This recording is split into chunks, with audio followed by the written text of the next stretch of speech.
Brave men and their powerful racing machines will compete together on a track many deem too tough to tame.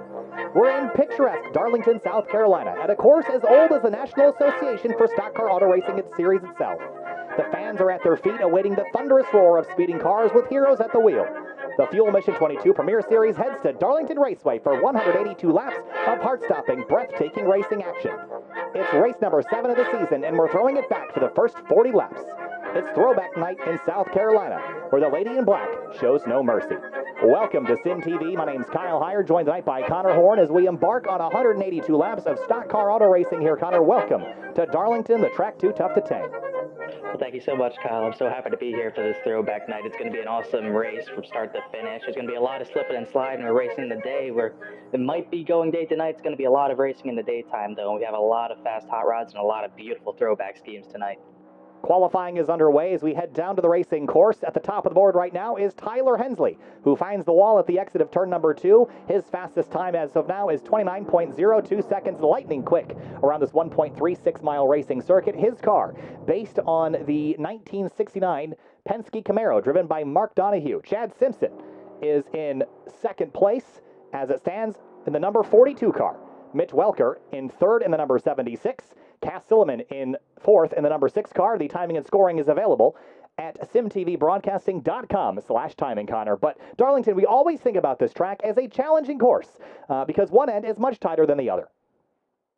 Oh, it's very crazy. It's very difficult to get a grasp on this track. You kind of have to run it a few times over and over again until you finally have some sort of grip for at least one set of turns because, like you said, the ends of a track are completely different, almost shaped like some sort of egg. You got almost fully wide open in 1 and 2 other than the entrance and exit to those corners. Then you got the tight turns 3 and 4 where you're just hoping it grips up and you don't slam that outside wall out of the turn. So it's going to be really interesting to see how these drivers could somehow get a grip on this lady that's too tough to tame.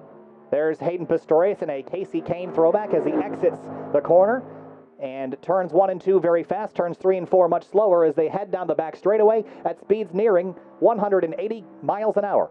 Off into the third corner, Pastorius climbs the banking. He finds the fence and bounces off the barrier. But at the top of the board, it's still Hensley. Brian Chambliss sits second in the Outsider Racing Camaro.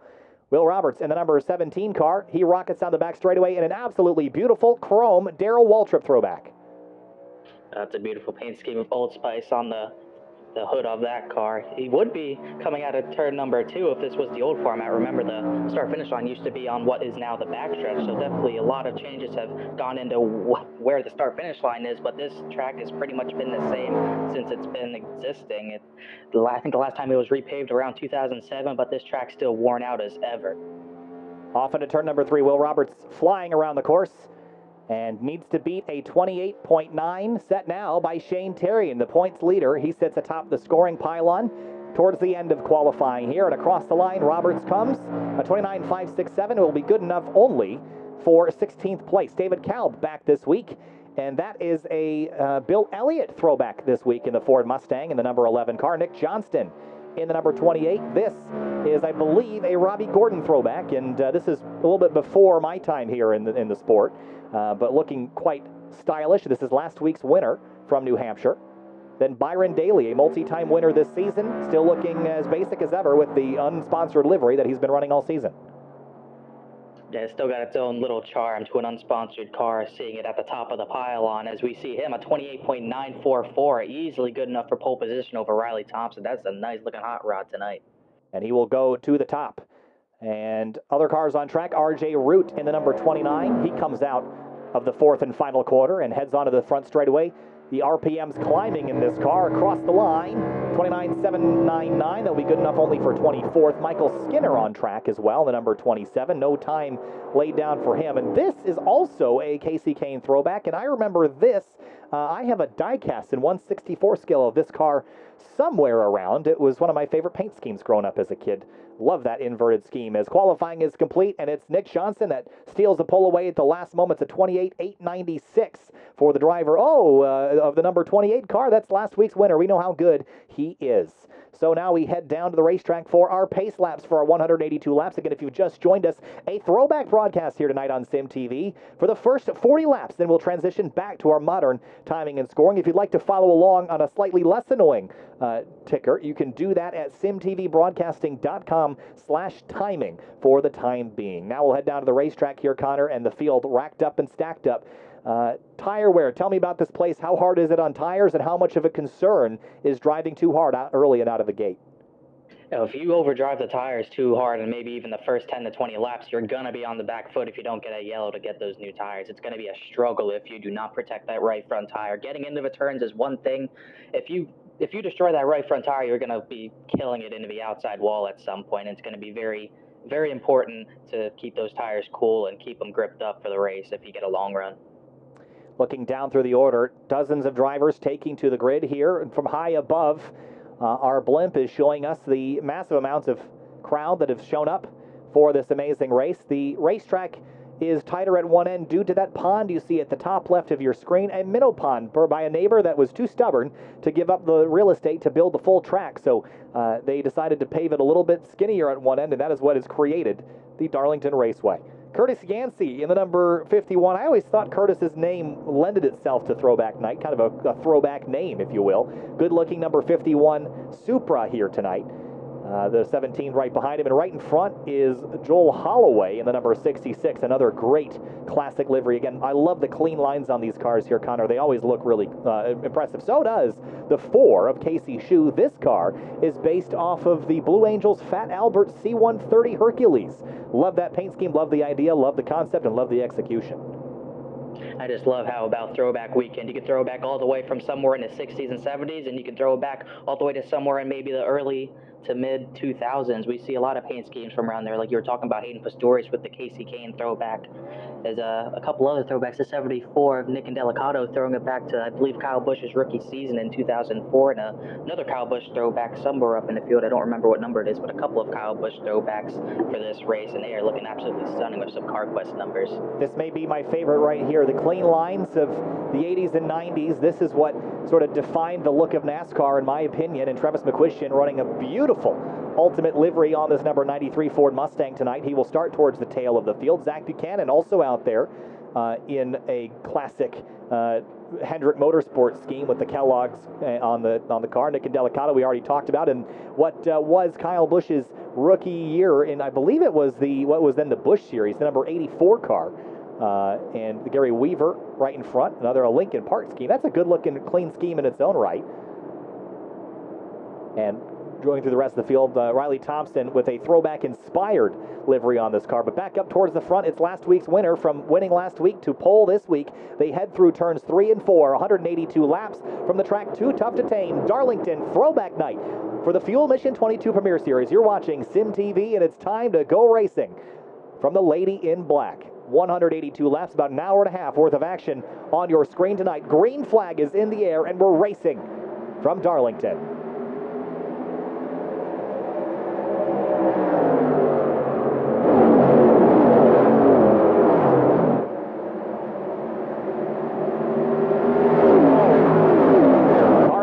Straightaway contact, and they scatter. We're 3 wide with the 11 of David Kalb on the outside, the 30 in the middle, and the 5 of Fambro on the bottom. He goes into position. That's for 13th, but he slips and slides as the 11 goes around the outside. There's a crash behind them, and cars in the wall. Kasey Shu's beautiful gold and blue livery is all torn up on the opening lap.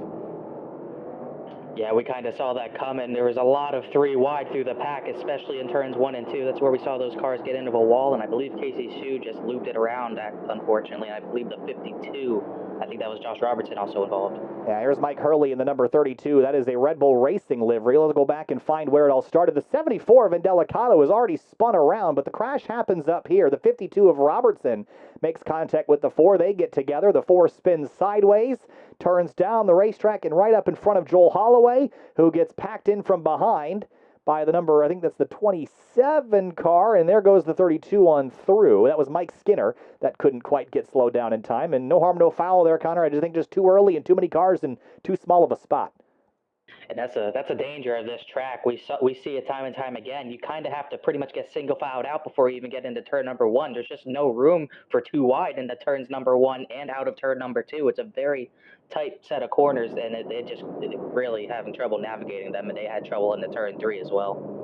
So early in the going, lap number 3 of 182, a crash on the opening lap to slow us down, to slow our progress here for the 7th race of the 2020 season for the Fuel Mission 22 Premier Series. As we look ahead to the next couple of races, Connor, we were at New Hampshire last week, Darlington this week, very challenging courses. Next week, we head to Charlotte, which is a return to home for many, and our first trip to a 1.5-mile racetrack that is not just a straight-up oval. It's our first quad oval of the year, and our first cookie cutter, if you will, since Kentucky, back on the 28th of July. So Charlotte coming up next week, then it's North Wilkesboro, then Talladega, Road America on October 13th. Lots of fun stuff coming up then for this series, and then after Road America, it's Atlanta, Lucas Oil Raceway Park, Michigan, Bristol, and Texas is where we will finish out the season for Fuel.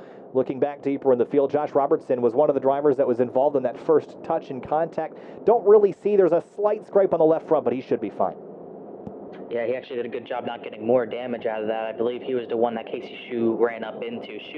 Someone did a good job of getting by Casey Shue there, excuse me. I'm not quite sure who it was, but someone just turned dead left and spun it to the bottom to get away from him. And just hopefully we can see these guys get more filed out on this restart, as there was a lot of beating and banging in the first 3 corners. Jeremy Miller in the number 30 was around all that. He managed to scrape his way on through and up towards the front. Thomas Bressy in the number 24. This car is inspired by the 1963 Corvette Grand Sport livery. And of course, I also love the attention to detail with the venting on the back of the car as well as on the quarter panel. A good looking livery. I'm not sure it totally fits the Camaro as well as it did the 63 Vet, but still very stylish, and I like the shade of blue on this car. Oh, that shade of blue is nice. I like how the numbers work. No one really does that type of numbering anymore, but I think it looks really slick on the Camaro for one. So maybe we can see it get up to the front at some time later in this race. We got to get some green flag action here soon for that to be possible, though. Mitch Welker, the number 76, an Airtran livery. This is sort of a special one for me, and without knowing too much about the airline specifically, I do know that their 717s serviced my local airport for a long time, and this livery was seen quite a bit over the skies of Rochester, New York for quite some time, so cool to see that livery. Haven't seen or heard that Airtran name spoken in a while, and I dig the teal. It's sort of kind of a early 2000s, late 90s throwback. David Kalb has clawed his way up through the field so far into 11th in the Bill Elliott throwback. Then Colin Fambro in a very modern-day looking number 5, in contrast to the Terry Labonte and Kyle Busch throwbacks that we're seeing scattered throughout the field. Cass Silliman running the normal livery this week. Hayden Pastorius, we've already spoken, the Casey Kane. And I just love this number. This is such a cool-looking number font. I'm disappointed that this has gone away. Oh, it's definitely one of the better number fonts you can paint with. That Everham type number font always looks so slick on those red number 9 paint schemes that Casey Kane always drove, and Bill Elliott as well also drove, but it's definitely more around Casey Kane. Another paint scheme I wanted to sort of shout out here up at the front of the field. I believe he's running in 3rd position, RILEY THOMPSON in that 56. If I'm not mistaken, it might be a little bit of a ode to a little 7-time champion. Jimmy Johnson, I believe, ran possibly a similar patriotic paint scheme at some point, either in 2001 or 2002. Either way, it's looking slick. It does look quite good on the 56. The youngster in this car, as we call him here on Sim TV, had a disastrous crash in the Indy Elite Series throwback race at Indianapolis last year, and good to see that he's recovered from that virtual disaster. It was quite a hard impact, and for those that don't know what I'm talking about, you're going to have to go dig a little bit to find that, but that's quite fun to go back and enjoy another throwback broadcast of this kind. Nick Indelicato in the 74. He sits back in 24th, right in front of John Wilco in the 62, and that is another classic-looking livery with the yellow, white, and black. But up at the front, I think we're doubling back up for a restart. We're riding on board with the 28 of Nick Johnston. Lap number 6 of 182. We will go out of the throwback broadcast mode at lap number 40. But until then, enjoy the sights and sounds of racing as it used to be. Yeah, we're going to definitely, hopefully, see some very amazing racing. It's crazy when these cars get side by side, when there's really only room for one car in most of these corners. I'm excited to see what these drivers can do. Through 3 and 4, the banked corners, a little bit more intense braking into this curve, but the drivers have slowed their violence down on the racing machines, and now they're going to throw it right back into full throttle and accelerate their 650 horsepower racing cars back under green flag conditions. We're racing again from the track Too Tough to Tame, Darlington Raceway, back under racing conditions.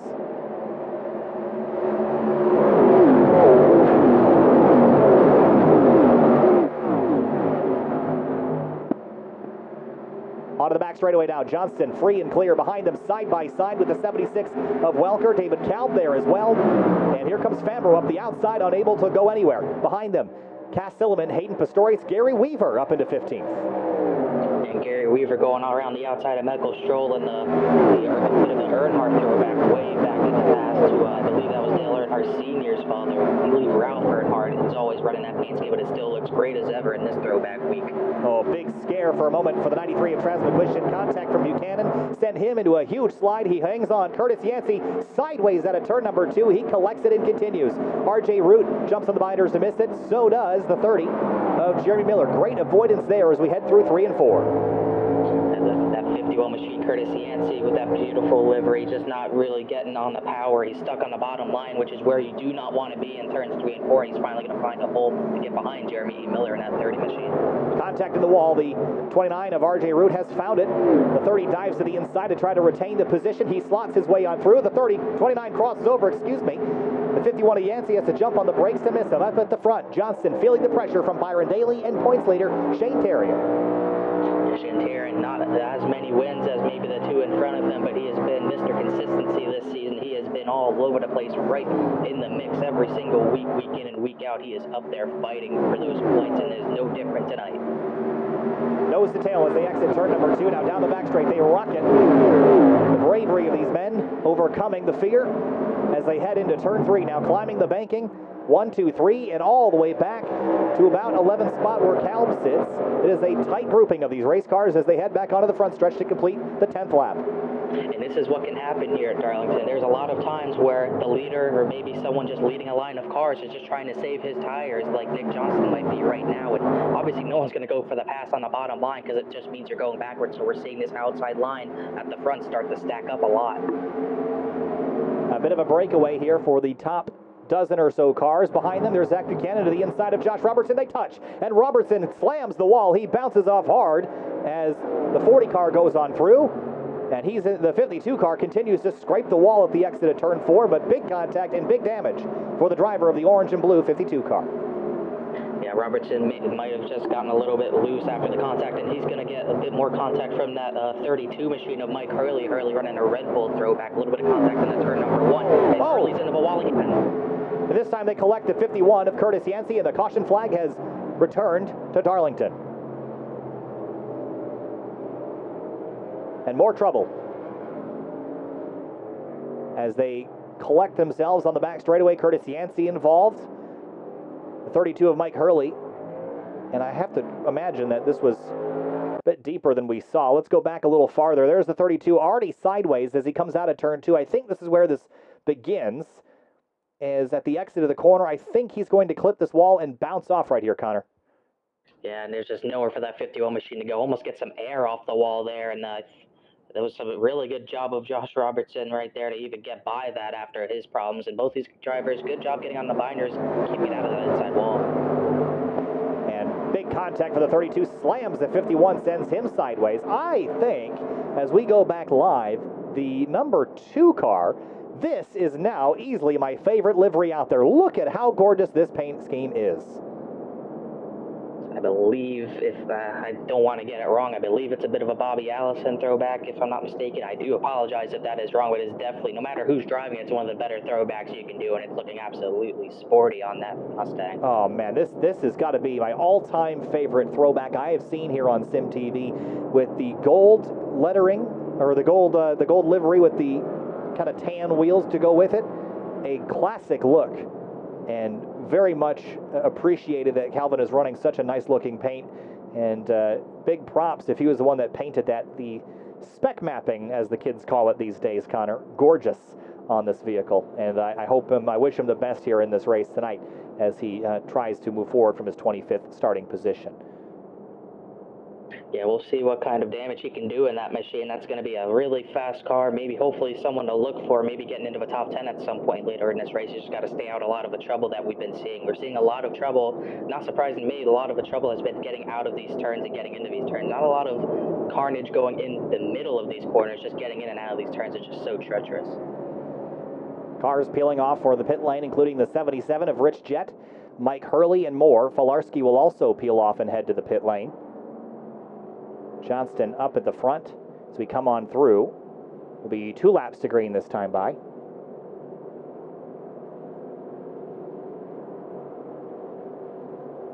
As Riley Thompson sits in 4th quietly, and he has not had a spectacular start to the season, Connor. He has certainly not run poorly, but this is the highest that I think we've seen him so far this season. You have a couple of newcomers back into this season, like we've seen Byron Daly starting to take over this series. Shane Terrian obviously on a tear, getting those points. There's a lot more contenders for him to deal with in that 56 machine. We saw him compete for more and more wins last season. We haven't yet seen him really go and get that really big dominating victory yet. We'll see what he can do if he can get to the front tonight, though. Other drivers had a conversation with Michael Stroll this week. He was wondering if I had seen him around before, because I said he was new to us, and turns out that he actually participated in the Integrity Racing League, but before the time when we did a short stint with them a couple of Octobers ago. So he is technically new to me, although he's been around in series that we've worked in before, and this is another very well executed livery on this car, this number 8 Ralph Earnhardt scheme. My friend's dad has a diecast of this car, and I can tell you it looks spot on. Yeah, it's obviously a beautiful paint scheme, one of his trademark schemes in the Fuel Series here, as he has been driving at least since, I believe, last season's race at Charlotte, where he actually ran decent in that last season. He ran a couple races at the end of that 20A season, so we'll see what he can do this coming up here. He's got a lot of good tracks for him on the schedule, so we can see what he can do. We're going to take a very short break. We'll be back for the restart here for the Fuel Mission 22 Premier Series from Darlington.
We're back at Darlington Raceway for the resumption of racing at lap number 18. For throwback night here in the Fuel Mission 22 Premier Series, Nick Johnston, Byron Daly, the leaders of the field, Shane Terrian, Riley Thompson, and Tyler Hensley, the remainder of the top 5.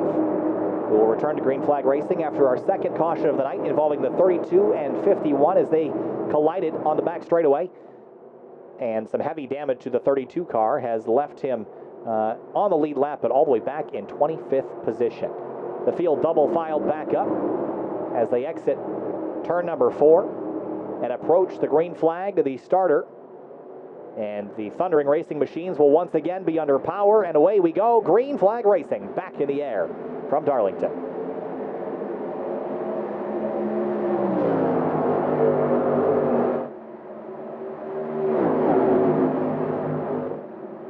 Onto the back straightaway now. Johnston pulls away the 11 of Count side by side with the 6 of Cass as they head through NASCAR 3.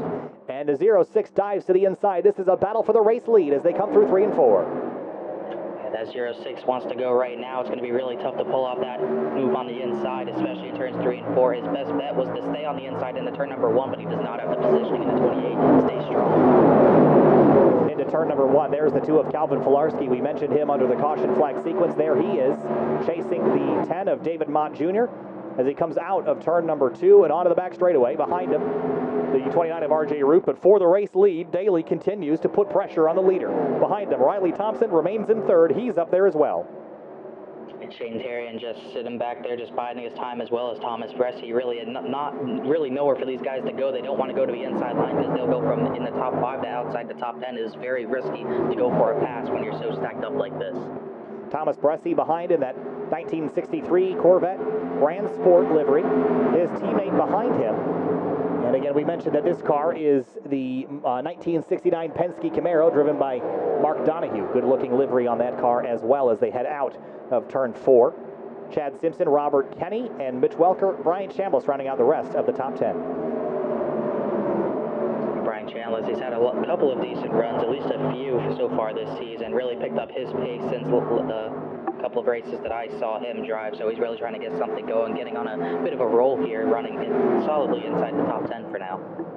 And right behind the 76 of Mitchell Welker through 3 and 4, apexing late to try to get the car to rotate up off the corner.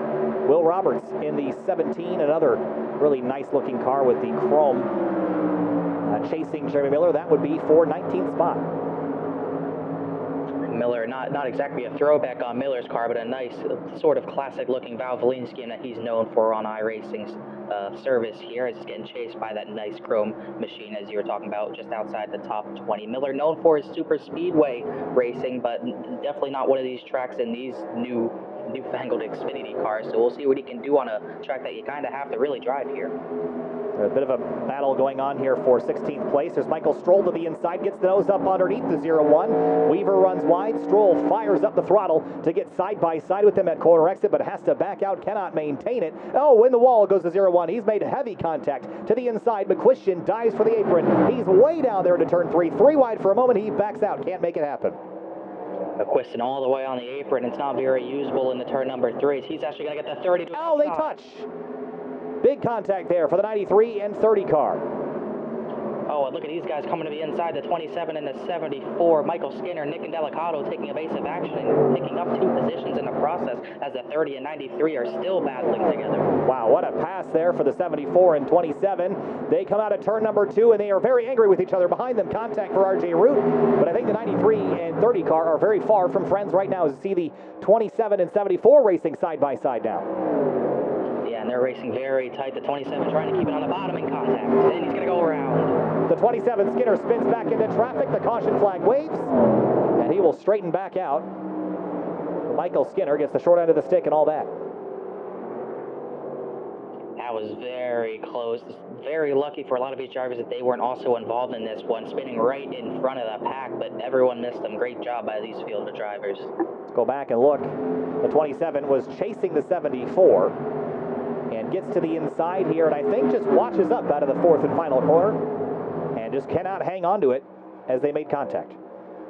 Drove it in really hard, really wanted that position badly, but just couldn't let it stick, and he did everything he can to stay off the 74, but still hit him anyway, spun right into the pack, and look at all these guys scatter. That's RJ Root going to the outside. We're right on board now with RJ Root as he navigates this calamity.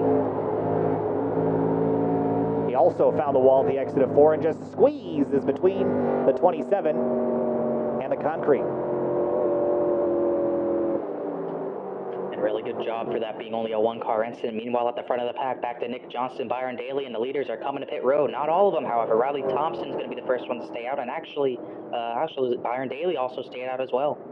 Nick Johnston will have committed to pit lane. He'll also bring down the 44 of TYLER HENSLEY, the 76 of Mitch Welker, and a host of others, but seems like half and half split strategy here. At least 5 drivers towards the front have stayed out on the racetrack.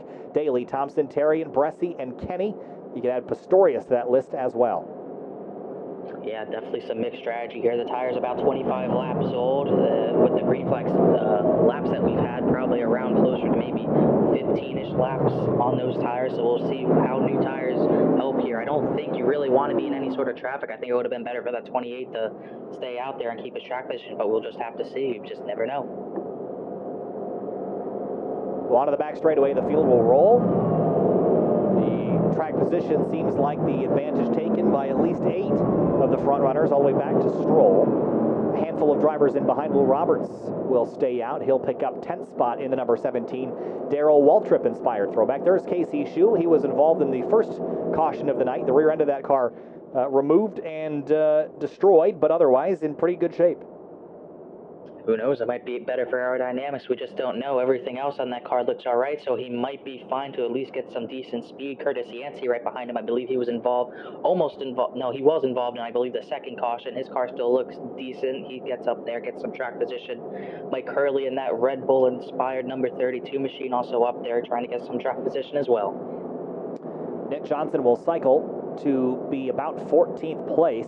The only reason I caution against pitting right now when so many have stayed out is because you'll be buried in traffic, and that's where the contact and collisions have been here tonight. I'm not sure that I would put myself in that position this early in the race with this many cars still running, but that is what the 28 and others have elected to do, as it's about a 50-50 split strategy towards the front of the field.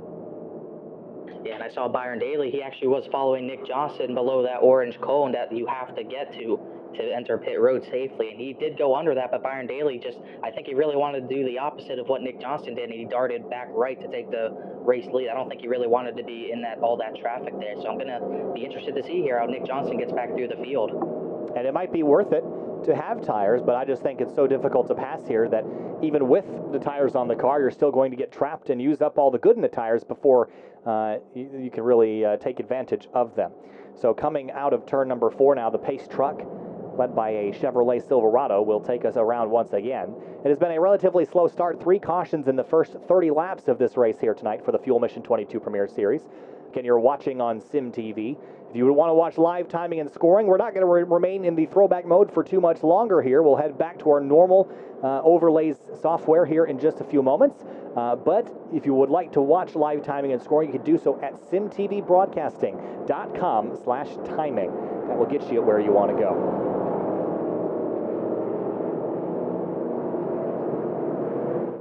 The field doubling file up again as the lights have extinguished atop the pace truck.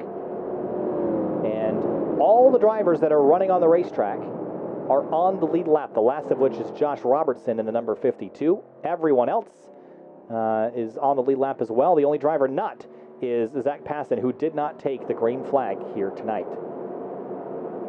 I'm really interested to see how guys like the 28 and the 44 get through the field. It's very difficult to pass on that bottom lane, and you know everyone up front is going to really want to be riding the wall, so it's hard to pass. And Nick Johnston is starting on that outside lane, but if he wants to get back to the front, he's going to have to venture to the bottom. Through turns 3 and 4. 35 strong, the field will line back up double file, and will take the green flag for the 4th time tonight. At the conclusion of our 3rd restart, lap number 30 of race 7 of the season, green flag is back in the air from Darlington. As you see a couple drivers scatter at the back of the field, Thomas Bressy, I believe, actually started 4th on that restart, if I'm not mistaken. He's already all the way back up to 2nd. A great restart for that 24 machine. Opportunistic moves, but he takes advantage of it. Now down the back straightaway, RILEY Thompson has Shane Terrian tucked in behind. He takes a look, but cannot get it to stick. Hayden Pastorius rides in 5th right now as they go way up against the wall in turns 3 and 4. Welker to the bottom of Curtis Yancey as they come up off the banking. And who else is right in front of these guys? Nick Johnston making moves early here, going by the 17 of Will Roberts. Roberts has nothing to fight with here with the new tires on the 28. Roberts, a bit of a slip there. Welker goes by. Yancey trying to follow, but a really good move. Nick Johnston making moves early in this run. Thomas Bressy has chased down Byron Daly. He only sits a 10th back. There is trouble behind them. And there's Brian Chambliss, I believe, that is spun it out. And we're still green now. The caution flies as there's more trouble up the road. Miller spun around. Chambliss and Miller were both stopped on the backstretch. I'm wondering if teammates might have collided there. Not quite sure what happened, but it seemed like RJ Root might have been involved as well. Let's go back and take a look. I think this began a little bit sooner. There is the 30 car of Miller. Was it, you see Chambliss up the road. He gets loose on exit, spins. And there was a secondary collision with RJ Root and the 30 of Miller, and that's really where the caution comes from here as the 30 spins back across the track and absolutely destroys the 66 of Joel Holloway. Very unfortunate for that nice-looking 66 machine getting involved in that. Also, the 52 of Josh Robertson, another incident, couldn't avoid that one in time. Miller really just waiting to hopefully not get hit finally. The 32 Hurley barely avoids. Definitely an unfortunate mistake there. And returning to the pit lane, Miller maybe upset with RJ Root just a little bit. They touch on entry to pit lane, and a little bit of frustration between these two drivers. And a bit of a brake check from the 29 there. They're going to have to tell these guys to cool it at some point. This is not what you really want to see, beating each other's cars into pieces here on pit lane. And there's a fight. They know they have lost. Sorry. They know they have lost. All right, we're going to take another short break to wait for the caution to elapse. We'll be back in just a few moments.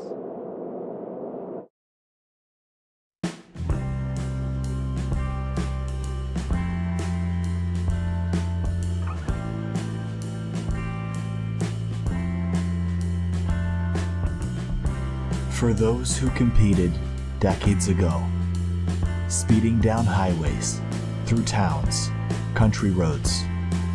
For those who sat watching on the sides of the street, who found solace in chaos and thunderous speed. Even for those who grew up without the sights and the sounds, and live without race cars shaking the ground. Who don't understand why racing appeals to our fascination, wonder, and the way that we feel. A purpose-built place to camp and spend time with friends, watching racing together until darkness descends.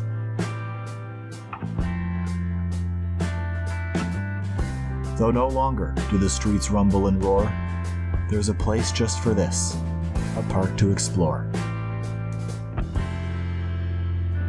A road racing circuit before the assault. The 4 twisting, beautiful miles at Elkhart Lake, Wisconsin.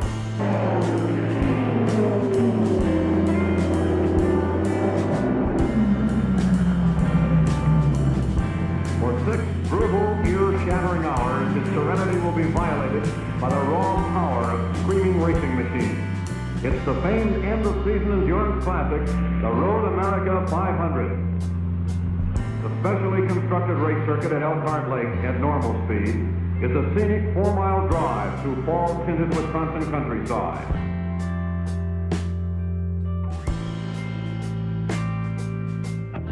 Hidden by forests near Elkhart Lake, not a path nor trail, but a road meant to race.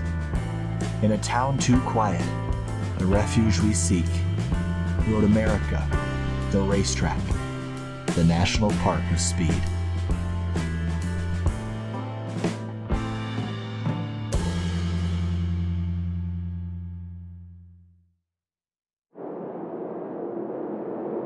Darlington Raceway has proven to be a tricky challenge and combination for these drivers here tonight, as it has not been the track, but it has been the competition that has been too tough to tame tonight.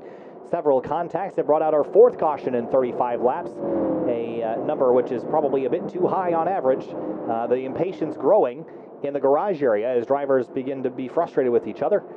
We only have about 150 laps to go, so there's a long time left to get everyone on the same page here to get some green flag racing. Daly, Bressy, Thompson, Tarian, and Pastorius are your top 5 position runners.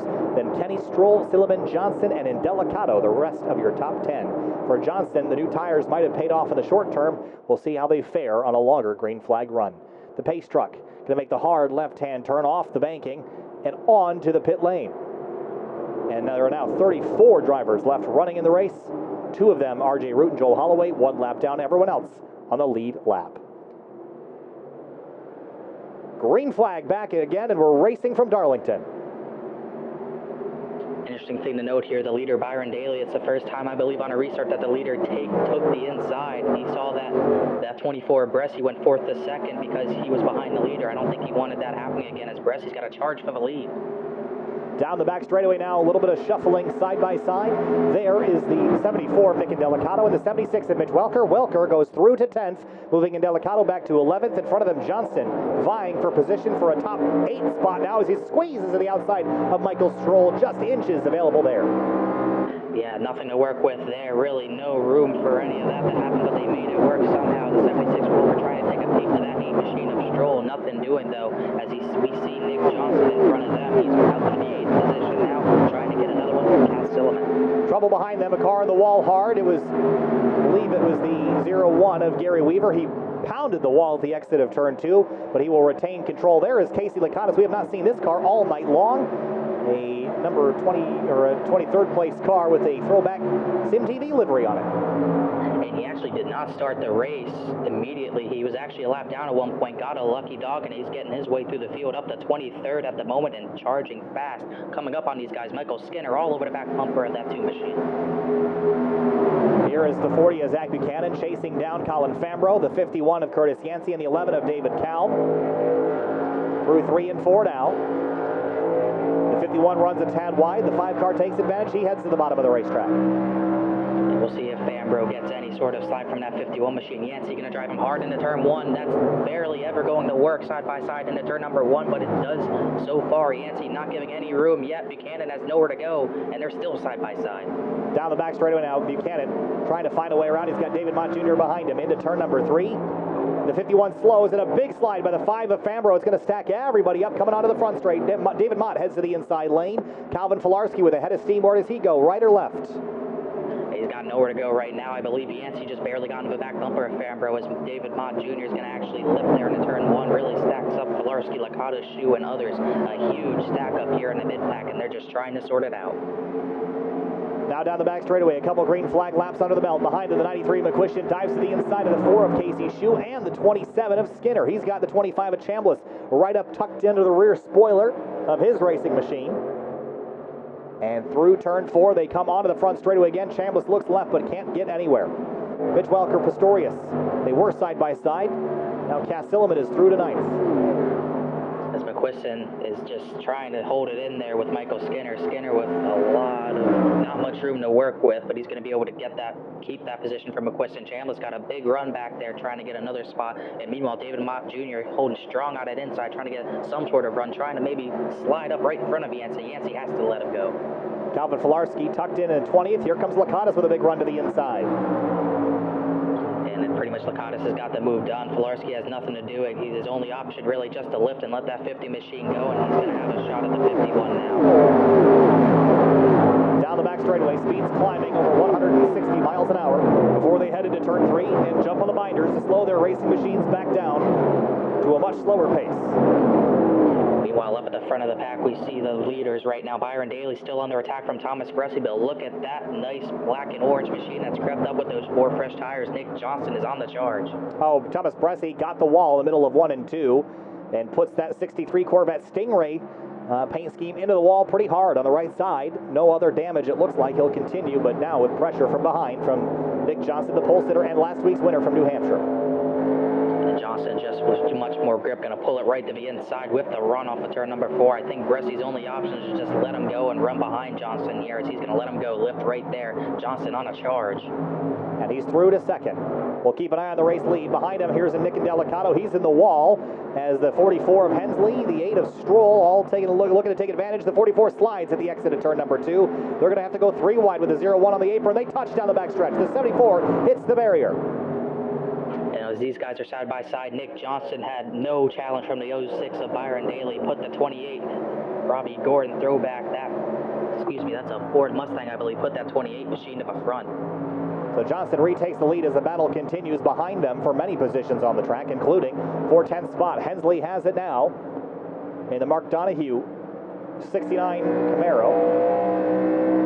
Indelicato has the 11 of David Kalb running to the inside now in a similarly prepped Mustang. He goes there now. And he might have fresher tires in a 74 to 74 and of a wall out of 4. David Kalb easily going to get that position as Indelicato roughs up the right side of that machine. Probably in double digits now of drivers with that famous or maybe infamous Darlington stripe. Collecting the white paint on the wall onto the racing machine is certainly a rite of passage here at this racetrack, not one that you wish to accomplish. The 6-car crossover in front of Hensley. He's going to jump to the inside. Well, Hensley thought about it but didn't. And for Silliman, we're going to dive down to the bottom of Pastorius, but here comes the 44 back up the outside lane at the exit of 4. Real tight there as Hensley crosses across the back of the 6-car. Silliman not going to give up this position easy, but Tyler Hensley wants it real badly. This is a battle for actually 8th position as Pastorius just trying to hold these guys off. Silliman, one of those Hensley, and also David Kalb getting into the picture here as the 44 is going to go for it. To the inside for turn number 3, a big dive. Can he clear the 6? Not quite. They're all in the wall. The 6-car and the 9 of Pastorius. He turns and right in front of the field, and everybody scatters. The 74 slams the inside wall. The green flag still remains in the air, but big time damage for the 74. Now the caution flies. And Indelicato immediately out of a car and probably to the care center and out of this one. Unfortunate stack up there. Pastorius just hit the wall in the middle of 3 and 4, and there was just nowhere for the rest of the field to go. There was more trouble on the back straightaway, I think, at the same time. Watch the 32 of Hurley, and the 2 of Filarski's going to hit the wall. I think this is actually what brought the caution out, right? Oh, the 2 car is going to absolutely obliterate the inside wall up and over the top of the 32, and a horrible collision for Calvin Filarski. That's where the caution came from, not from the fiasco on the front stretch. Go back and have another look at this here. I think if we go back, who was the driver that was involved in the front stretch? It was Indelicato. Let's watch this. Excuse me, sorry about that. Hayden Pastor.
Welcome back live to, well, a return to normalcy here on SimTV at Darlington Raceway. 50 laps in to our 7th round of the season.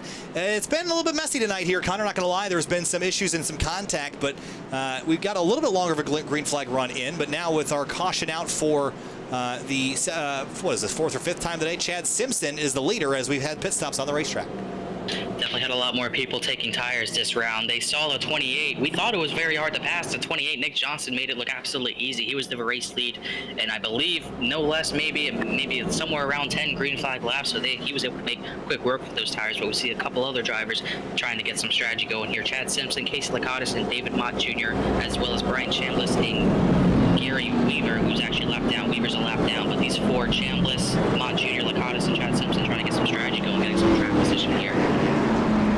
Chad Simpson has won a race this season. Think back to Daytona, the season opener. Did get that victory. He only won 1 race, and he only led 1 lap. He managed to collect that victory, but he has been winless since, has not yet found the success that the other drivers around him have had. But he's sort of alone right now at the front of the field in terms of race winners because Nick Johnston, Byron Daly back in 5th and 6th. So he's got a little bit of a buffer back to them here, Connor, but something tells me it's not going to take them too long to get through this field. This is going to be a bit risky for Johnston and Daly. They're going to be behind some drivers who you see them at the front of the field. Chad Simpson obviously had that thrilling win at Daytona, but a lot of these guys probably don't know how these tires are going to be, how bad they are going to be in the corners compared to the guys on those 4 fresh Goodyear. So we'll see how they can handle here the front 2 rows, all old tires. So we'll see if that 28.06, we'll see which one of those 2 can get to the front first.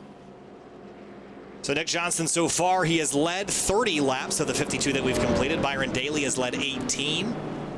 And I don't think anyone else has really led a whole lot else. So it's been mostly those 2. They've combined for, I think, what, 4 wins this season of the 7. 3 for Daly and 1 for Johnston. Johnston won a handful of races last year. I say a handful, he won almost half the season. But he hasn't won a race until race 6 this season. I think the competition has just been that fierce, so he will restart in 5th place. Thomas Bressy in 8th place right now. It's been an okay night for him. He's run up towards the front. I'm not sure that he's got the pace to win this evening, but he's certainly showing that he can run inside the top 10 here and be a factor at the end. Yes, we're definitely going to be able to see what he can do. He's, in my opinion, he's known for almost overdriving it a bit too much. We see him getting into the wall here and there. I believe he actually did tap the wall on one of the last few runs, but his car still looks fairly okay with that beautiful throwback. But he's known for wearing that right front out too much. I remember a race last season at Auto Club where he just really could not keep the tires under him. So we'll see what he can do if we get a long green flag run at some point tonight. Field re-racking, restacking here. We've had 5 yellows so far in this race. We have had 3 lead changes towards the front, but Chad Simpson is the newest leader. Casey Lakatos to his outside, then David Mott Jr., Brian Chambliss. Those 3 drivers, all participants in the Outsider Racing League, which I don't think they're all necessarily working together, but they may be, given how they're running right now. Shane Terry, Robert Kenny, Riley Thompson, 8th, 9th, and 10th right now.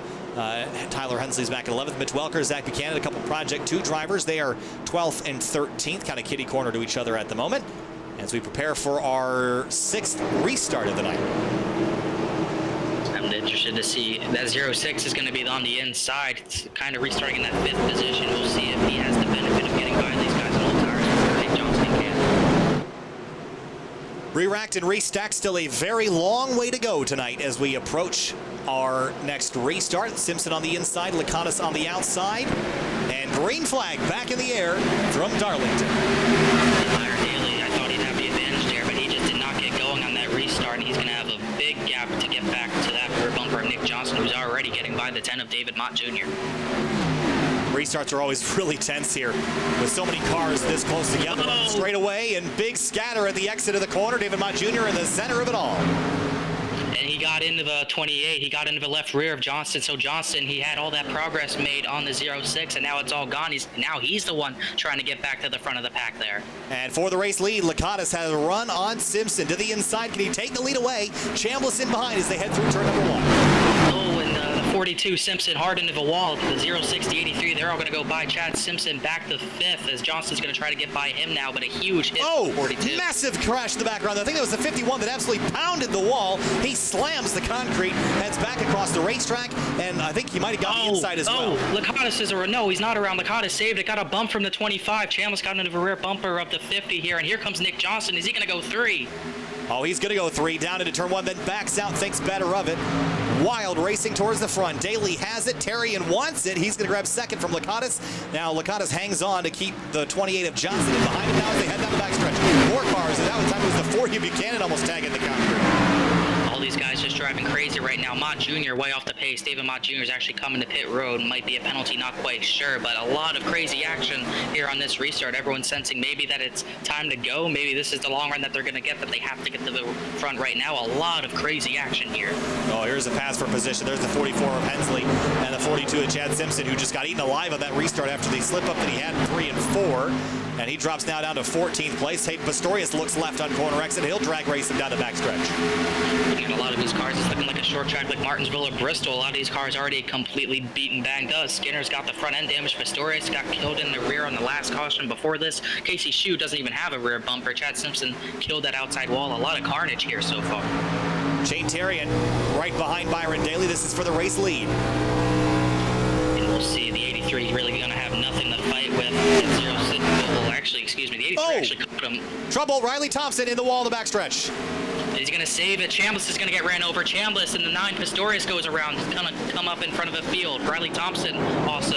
And there's no yellow yet. They all saved it. How did they do that? That is insane. At least 4 or 5 cars sideways on the backstretch, but again, no caution as they're 3 and 4 wide out of turn 4. What a mess. Somehow we didn't wad up 20 cars in that. That was great driving. RILEY THOMPSON was the one that we saw initially. Oh, the 93 is going to hit the wall. The 29, RJ Root, the 93 of McQuiston both slammed the wall absolutely hard. Sorry to cut you off, but these guys are just all over the place. Yeah, I would go back and look at a replay, but we saw that all on camera, and I'm not sure I can afford to cut away and miss something else right now. Lots of action on the racetrack for the race lead. Daly still feeling the pressure from Tarian in second. Yeah, Tarian sees that Nick Johnston is back there trying to get his positions with those fresh tires. I think the 83 probably senses it's time to go. If he wants to pull away with the lead, it's got to be now, while the 28 is chasing both of these guys down. He's going to look to the inside. Into turn 1, just to breathe on the brakes, maybe just letting out of the throttle. Then the 83 is going to fire it back up. Sense the 06 is struggling on corner exit and have a run on the backstretch here. Not quite. Be able to see what he can do into turn number 1 down the front stretch, excuse you. Byron Daly really just trying to, like we said earlier, it used to be turns number 3. You know what's funny about that is even at racetracks that are different on one night, I still can't tell what end we're on half the time. But that's why road courses are easy. Yeah, it's definitely more of your pro tape, but I just love it, especially this track. It's obviously so unique. We talked about Minnow Pond, just a great track overall. Perfect for a throwback night back to NASCAR's greatest stars and greatest moments, as we're seeing a great moment here right now for the race lead, but Shane Tarian just cannot find a way around Byron Daly. You're talking about that Minnow Pond. That is at the top left of your screen right here. That's the pond where required this half of the track to be shortened up so that they could not have to interfere with the neighbor's property, and it retains that same configuration today. For the top spot, Tarian continues to hound the 06. How long can he do this before somebody makes a mistake? I think he's going to have to go for the lead right now. He sees that 28 getting back to the front. 2/10, about 1 to 2, maybe 3/10 faster than the top 2 last time was Nick Johnston. That Robbie Gordon throwback, it is looking sporty on that Mustang right now, and he is coming to the front yet again. Tarian's got to go soon.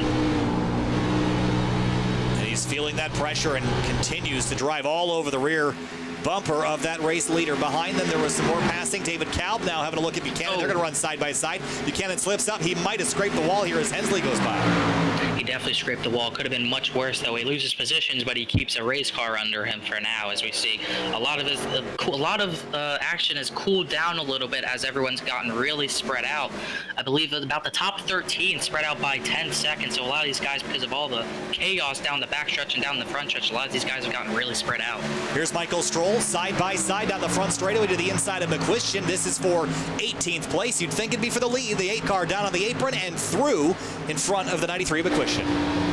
Right behind him, Curtis Yancey with that beautiful livery, really struggling with all the damage on that car, but in a few crashes, a few incidents so far. He's going to get passed by Will Roberts there, looking like he's way down on power down the front and backstretch right now. And slides up the racetrack. The 51 couldn't slide a piece of paper between him and the safer barrier in 3 and 4. Now McQuiston's slow at the exit of the corner. That will let the 17 car on by. Some more bobbling behind. I think that was the 10 of David Mott Jr. He's got RILEY THOMPSON, who had that big slip and slide on the restart.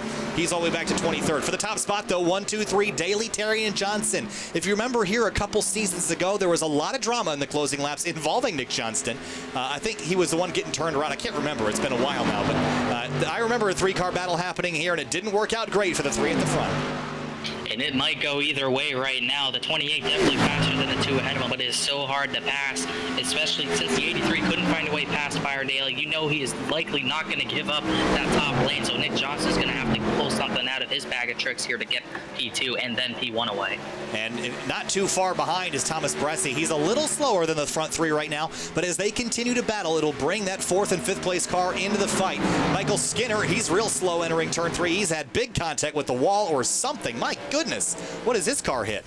Oh, there was a big mess on the backstretch again. Here's a look. He hit the outside wall out of turn number 2, and I believe he hit the wall. He already doesn't have a front bumper for something earlier. Yeah, he just hit the outside wall and just could barely control it. That's Casey Shue barely avoiding Stroll as well. And Chad Simpson also working his way on by, so he's going to pull over and park it. Will stay green here as the leaders come on by the front stretch and complete lap number 67. Daly, Tarian, and Johnson. Oh, they slide up the racetrack, and Johnson almost tags the 83, but he backs off just in time. Yeah, Taryn really missed the apex of turn number 1. You know how precise you just barely have to clip the apron in turn number 1. Taryn missed it, almost caused a huge crash with him and Johnston, but Johnston was able to do a good job getting on the binders, and Johnston's going to go for a slider maybe. Taryn has no choice but to give him the spot. And he's got it. Move Johnston to second. Great move there in the middle of 3 and 4. Hard to pass. He got it done. David Kalb in behind. He's battling Hensley. This is for 7th as they slip and slide out of turn number 4. Now down the front stretch. Hensley having trouble keeping it glued to that inside line in 3 and 4. He looks faster, goes sliding into turn number 1 almost there into the back bumper of the 11 almost, but he is really trying to charge on the 11. Another driver, I don't think we've even said his name today, the 34 of Robert F. Kenny, all the way up to 5th all of a sudden, started at 6th. He's had a quiet run so far, but he is looking sporty. Yeah, he's been here tonight. Hasn't been very flashy. That scheme not really a throwback, so haven't really talked about him in the pre-race or anything of the sort, but you mentioned it. He's had such a solid night tonight. Nothing out of the ordinary, no drama. He's running solidly inside the top 5. I'm not sure he's quite race-winning pace right now, but last time by, he was the quickest car inside the top 5. So let's keep an eye on the 34. Yeah, we got to keep an eye on this battle for 7th still. Tyler Hensley is not going to give up on this pass right now. Looking to be inside in 3 and 4 again. Not going to try a full-on slider. Going down to the apron to maybe get some grip, but just will not work. He's got to just try to set something different up possibly on this 11 of Kalb. So interesting discussion about Darlington Raceway. There's a lot of interesting tidbits. It's a very quirky place. The outside, I'm sure that you know about this as well, Connor, but if we take a look at this racetrack right here, this is not the racetrack. This part down right here, this was what was intended to be the racetrack. All this was runoff room. They paved it with a higher banking angle, though, and the drivers realized, hey, we go up there, we can go faster. And nobody stopped them from doing it, and to this day, that is where the racetrack is, above that dotted line, even though it was originally designed to be below the dotted line. The runoff was there for extra safety to keep them out of the wall, but since then, well, tradition is stuck here as we got a battle for the race lead. Yeah, the 28, Nick Johnston, now he's going all out, trying to get the race lead from Byron Daly. Obviously on equal tires, they took those 4 fresh Goodyears, and Johnston's used them to the absolute max, and he is still able to get some life out of these tires right now. Having a look here, he has been out on these tires for 22 laps. Byron Daly the same. And it seems like this strategy has been the best so far as we work closer and closer, well, to our halfway point, which would be at lap number 91. I believe there are still halfway points given out at halfway, so we'll see who the top 5 looking pretty solid right now with Robert F. Kenny a couple seconds up the road from Mitch Welker, who's 6th. And speaking of Robert Kenny, he's going to catch up to Thomas Bressy. Might have a little battle for 4th here. Yeah, we do have a battle for 4th. We also have that one for 7th continuing. Tyler Hensley back to the quarter panel of the number 11. Not quite far enough alongside to seriously take a look at it, but he is close enough to certainly be a nuisance to the back of David Kalb, and no reward yet for the 44. And it might get ugly at some point if that 11 machine does not pull over for Hensley. We'll see what Hensley, how patient he will be with this Bill Elliott throwback car. It's only the 7th position, but that 44 wants to get back to the front. The 11 really tight out of 2. This might be his opportunity. For the race lead as well, a battle for position. You mentioned the 44. He's got it. He's going to slide up the racetrack, take that spot away. We also noted that the 29 of RJ Root on pit lane. He's done for the day with engine issues on that car. Hensley through to 7th for the race lead. Now into traffic. Daly trying to hold off Johnston. And David Mott Jr. in the way there. Daly almost into the back bumper. Had to make a save there. Nick Johnston going to dive to the inside line as Mott gets out of the way there. Nick Johnston going to try to send it through turns 3 and 4. Can't make it work yet. No, that was a gutsy move there to go middle 3 wide on a lap car, but he made it stick. Just not quite enough to get the race lead away. So Daly will hang on for now, and the laps he leads continue to count up. While Johnston's opportunity to take those laps away is counting down. Johnston still has the most laps led. Oh, no, he doesn't. I'm sorry. Byron Daly now does since the restart. This is why it's so important for Johnston to get those laps led. In the points picture, remember, he's only won 1 race this season. Daly's won 3. Now to the inside. Here comes Johnston. He'll take the lead away as they enter the corner. He's going to slide right up in front of that 06 machine. A bit of a slide job there. Byron Daly going to try to do the crossover to the inside, trying to hold in the turn number 1. Almost contact made there. Nick Johnston just too strong, going to pull down in front of his 06, trying to get by Brian Chambliss. A lot of lap traffic ahead of these guys. Oh, they slow up way big time for the 25, and somehow they just squeeze through there with Johnston at the bottom of the racetrack. Great driving, great heads-up driving. Into the inside wall, right in front of the leader. Oh, right in front of the leaders, and the 06 gets collected in a horrible collision on the back straightaway with our front runners from Darlington. My goodness, I saw that coming. McQuiston just bounced off the inside wall, and that was always going to be the final result. Oh. Unbelievable. That is the worst luck I have seen in a long time. Here's a look at the replay. The 93 already spinning, and the 06 just nowhere to go. Terrian also involved with that. Wow. And drama from Darlington Raceway for the Fuel Mission 22 Premier Series. The 93 spinning, and the front three, oh, the Johnston car just sneaks through it. Daly unsighted, right on board here with the 06. This has got to be so frustrating, but just bad timing and circumstances. And a bit unfortunate with how iRacing's physics work. You really wouldn't bounce off the wall that hard back into traffic, but that's exactly what happened. He actually hit the back bumper of Nick Johnston trying to check up for it, and then Shane Terrian did the same to the 06. Just nowhere for those guys to go, all stacked up on each other, as well as the 25 of Chambliss who got involved. Yeah, here's a look at the replay, the 93. I think he's just going to catch the wall at the exit of turn 2 and slide down the racetrack. And again, you mentioned the damage situation. We really need the new damage model on these cars. Catches the wall, bounces off, and slams the barrier. And I'm sure McQuiston feels horrible right now. I mean, it's just not on purpose, just a mistake, and no way to know that the leaders were coming, and no way to control the car from bouncing off the wall like that. So just really unfortunate for everybody involved. But Nick Johnston, that was lucky because he's through, and now two of his biggest competitors are out of the race for good. Yeah, I think the next best is going to be either that 34 machine of Kenny or Thomas Bressi. Those two were a bit off the top three, but definitely the 83. The 06 is already out of the race. He's packed up for the day. Terrian doesn't have the worst damage in the world, but is definitely going to probably be down on speed with a front bumper almost torn off that machine. Oh, that is absolutely brutal. Now, for Robert Kenny, we mentioned how quiet he had been. Look at where he is now, P2, second on the racetrack. This is a great opportunity for him to grab some spots. It's a big opportunity for him to grab some points. Trying to look at the standings right now. He's not far up the board right now. I'm trying to see where exactly he is. He's actually all the way down in 38th. Has only started 2 of the races, so you never really know. He's probably not going to be in contention for the chase unless something crazy happens, but it would be good to get some good runs and get people to know your name.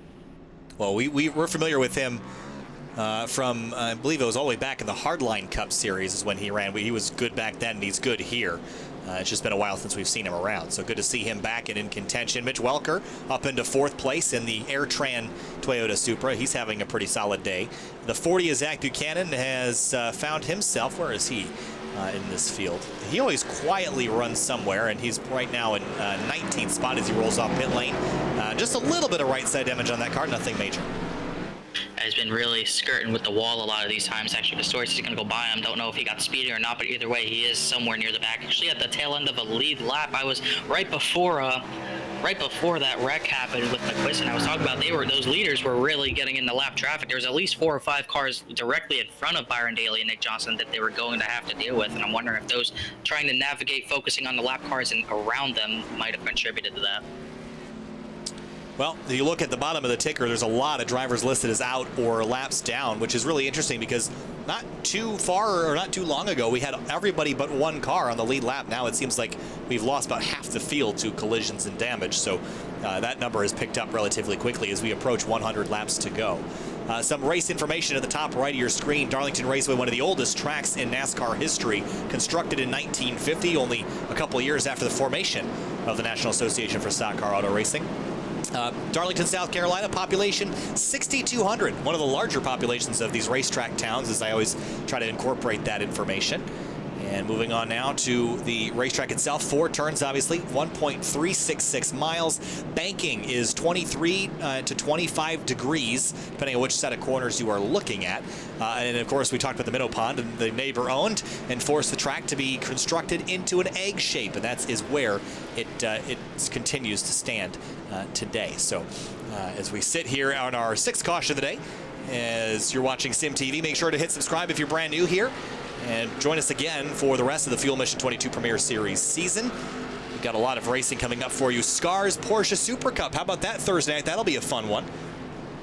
And looking forward to heading off to, I think we are at, where are we this week for Scars?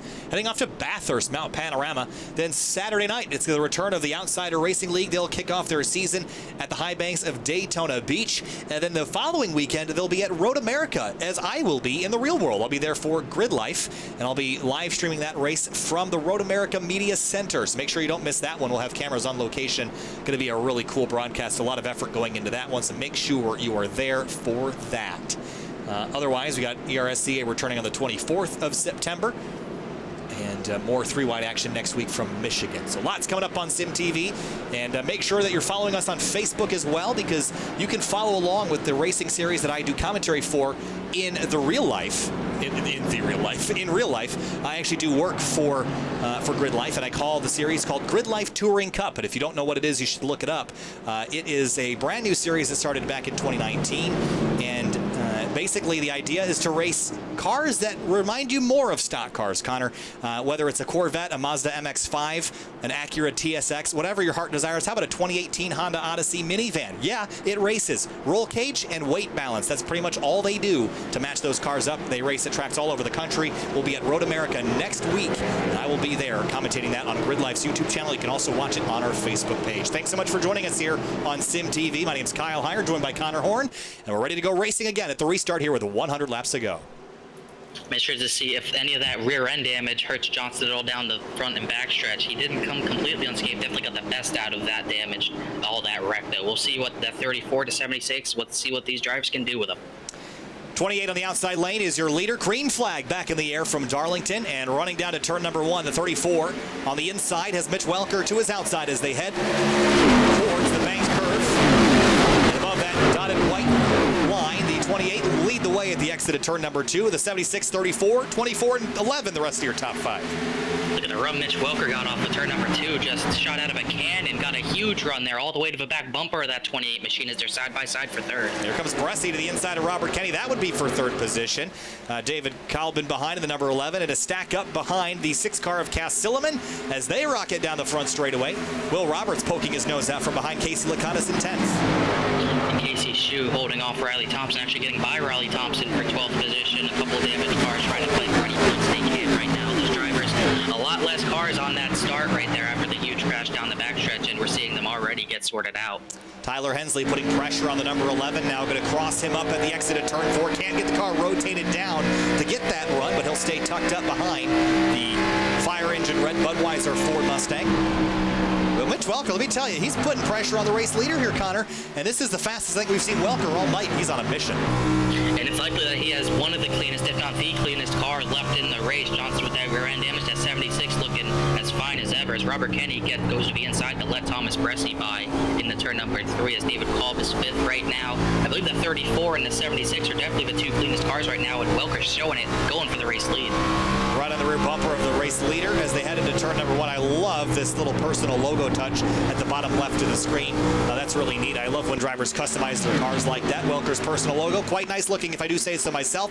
Bressi with a huge run to the back of the 76. He'll drop to the bottom of the racetrack, tucks back in line for 3. No passing opportunity there. And Welker just doesn't look like he has the pace with Nick Johnston through 1 and 2, but turns 3 and 4, he's able to get right back to the rear bumper of that 28 machine. And Thomas Bressi obviously driving as hard as ever, trying to get any sort of track position he can. Line astern, 1 through 10, all nose to tail, and it's a bit of a gap back a little farther beyond that, and you'll find Chad Simpson, the Daytona winner.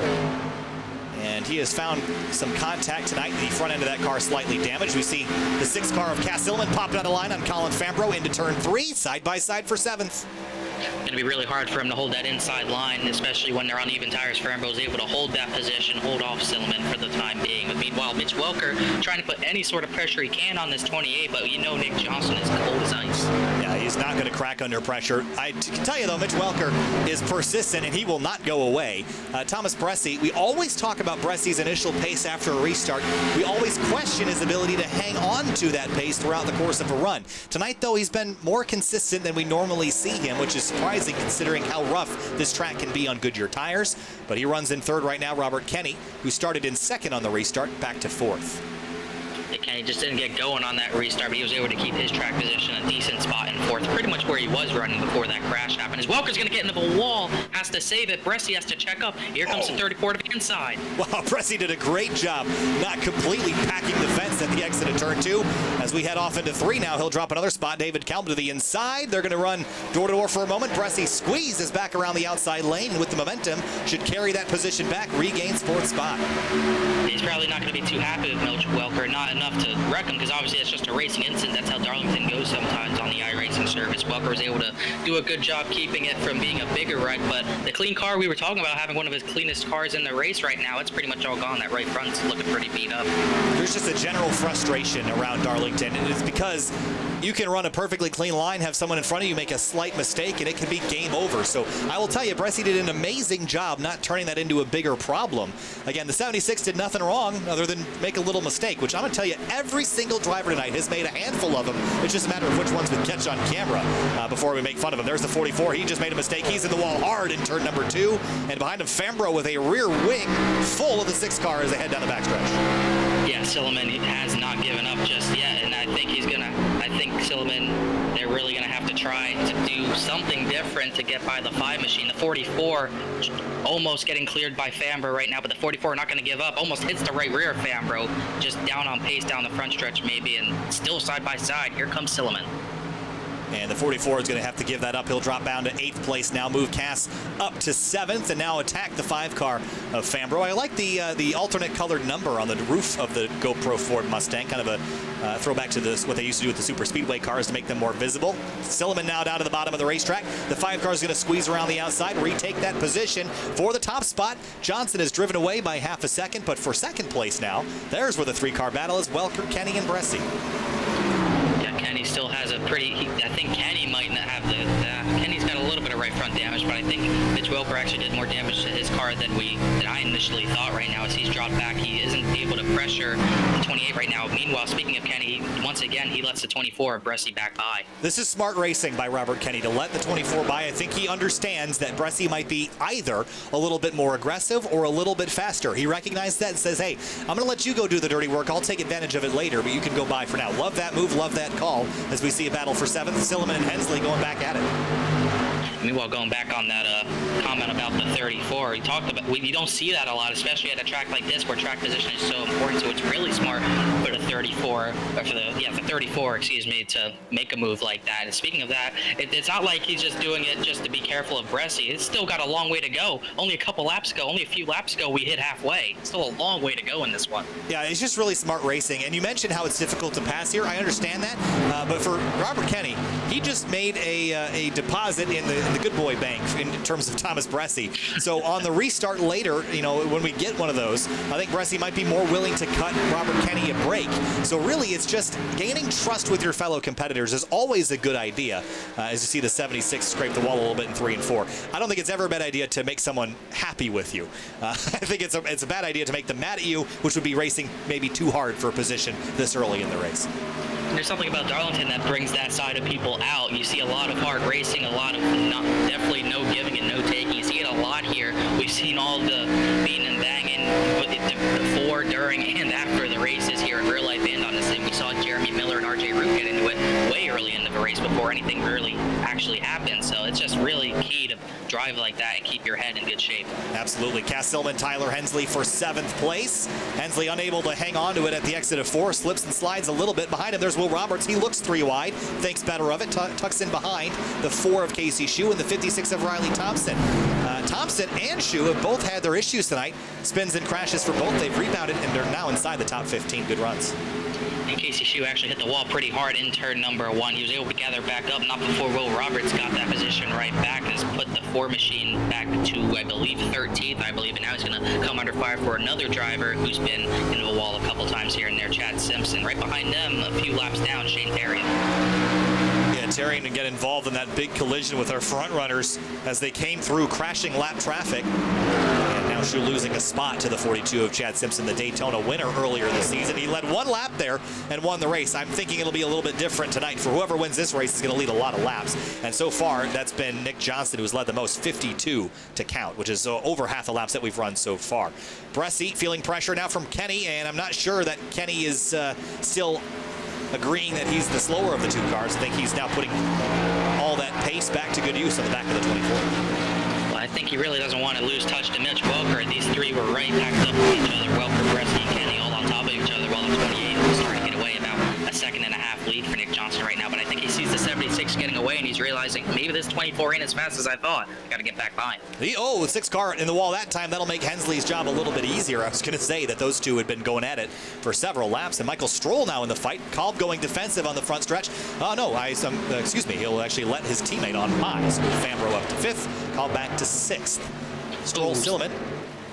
Silliman got into a wall pretty hard there. He's going to lose a lot of time. CASEY Lakatos goes by. That's for the 9th position now. Silliman back to 10th. A really strong run for Lakatos. I think I mentioned earlier in the race that he did not start the race immediately. He came in a couple laps later, right after the first yellow, I believe. So Lakatos had a nice climb to the front with a fairly clean car. Yeah, not a lot of damage on that car just yet. Still a long way to go. 81 next time by. Thomas Bressy starting to pull away slightly from Robert Kenny in 4th.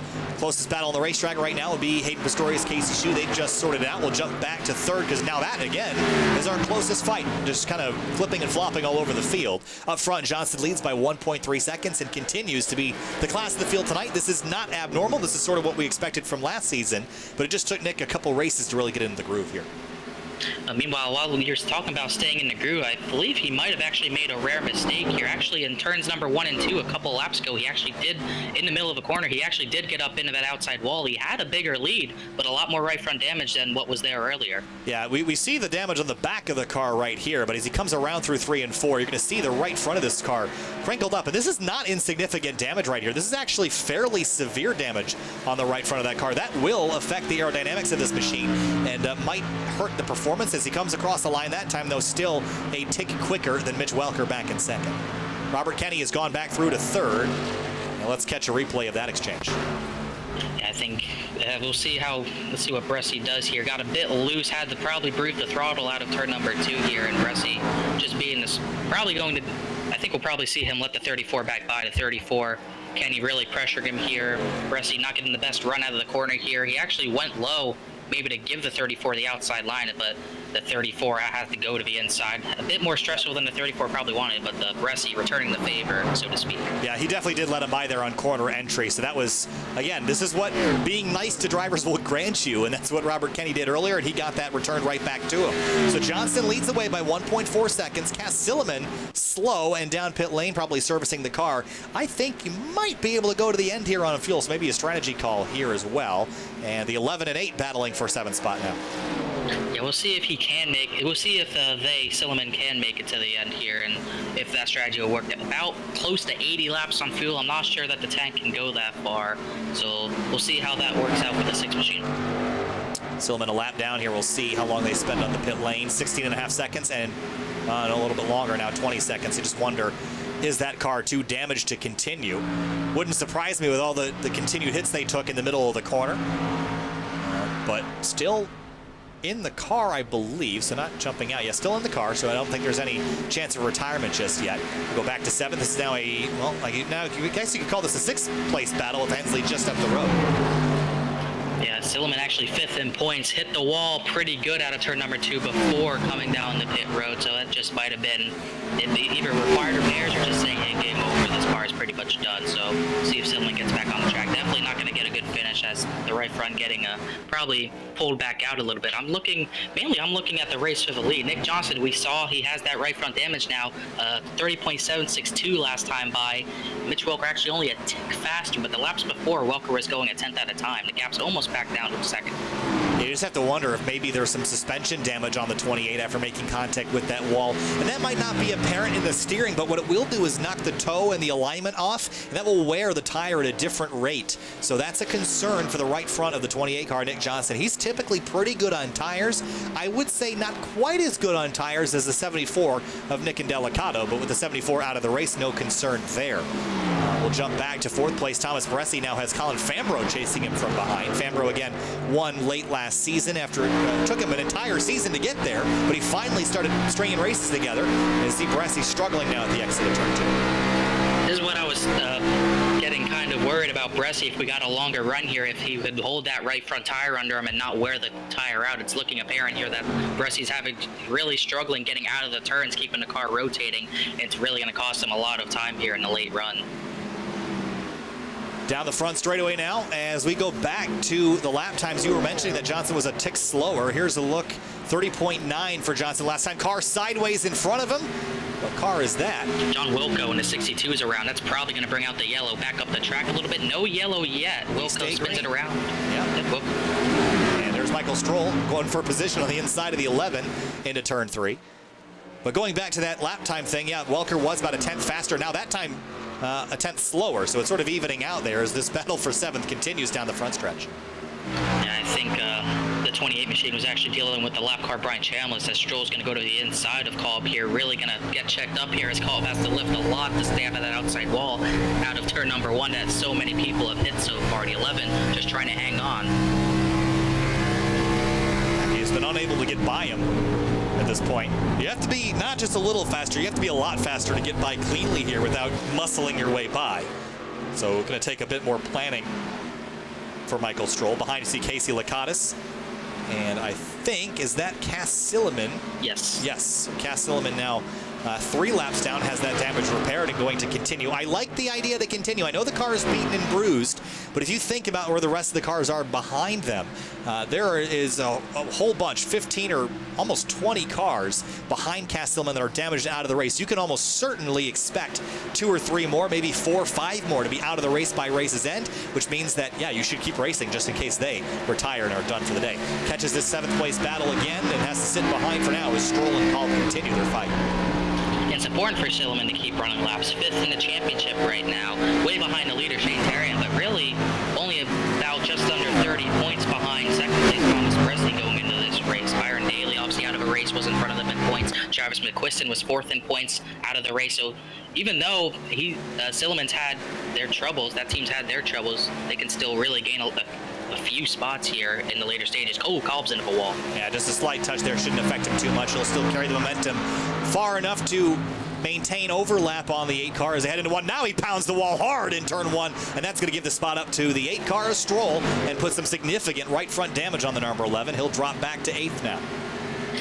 Yeah, we've seen that a lot in the turn number 1. Like I was just saying, he pounded the outside wall there as the 8 machine's going to let Silliman on through. Silliman on the apron there, but that's going to be one that's not race ending, but it's pretty much, that's going to really hurt your confidence. It's going to really hurt your turn in. You're going to be really you're going to be working extremely hard trying to get the car to rotate on a long run like this. Yeah, pretty big hit there for the number 11. We'll continue rolling up at the front. Johnston completing lap number 114 this time by. The lead has sort of fluctuated between 1.2 and 1.5 seconds, but it hasn't really significantly trended in any particular direction. So Welker is matching the pace of the 28, but not able to improve upon it.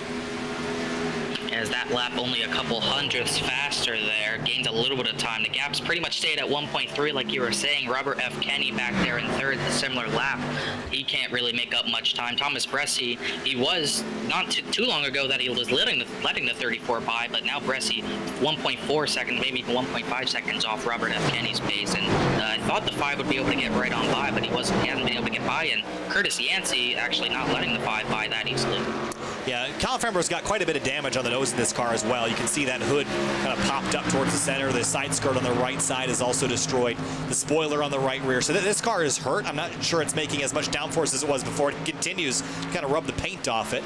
As Will Roberts hits pit lane, this seems to be a scheduled stop. I would expect to see more drivers hit pit lane in the coming laps. He's only pit twice so far compared to 3 and 4 for the rest of the field with the exception of Robert Kenny and Thomas Bressi. So a lot of drivers have made multiple multiple pit stops. Roberts will come on down for his third of the night.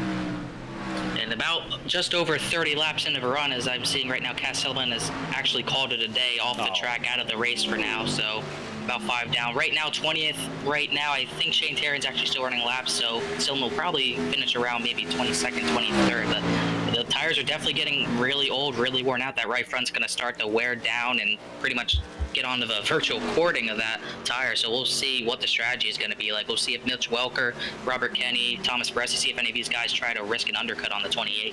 That's going to hurt the point situation for the 6th of Cass Silverman. We'll follow that as we head into next week's race, and make sure that you're tuned in next Tuesday. That'll be 1 week from now. We'll be headed to Charlotte. No, I'm actually wrong. I think we have an off week next week. Yeah, we do have an off week next week. Yes. So it'll be Charlotte in 2 weeks' time for the next race of the season, and we'll have to catch up and see where the points land Cass Silverman after what will end up being a pretty disappointing night.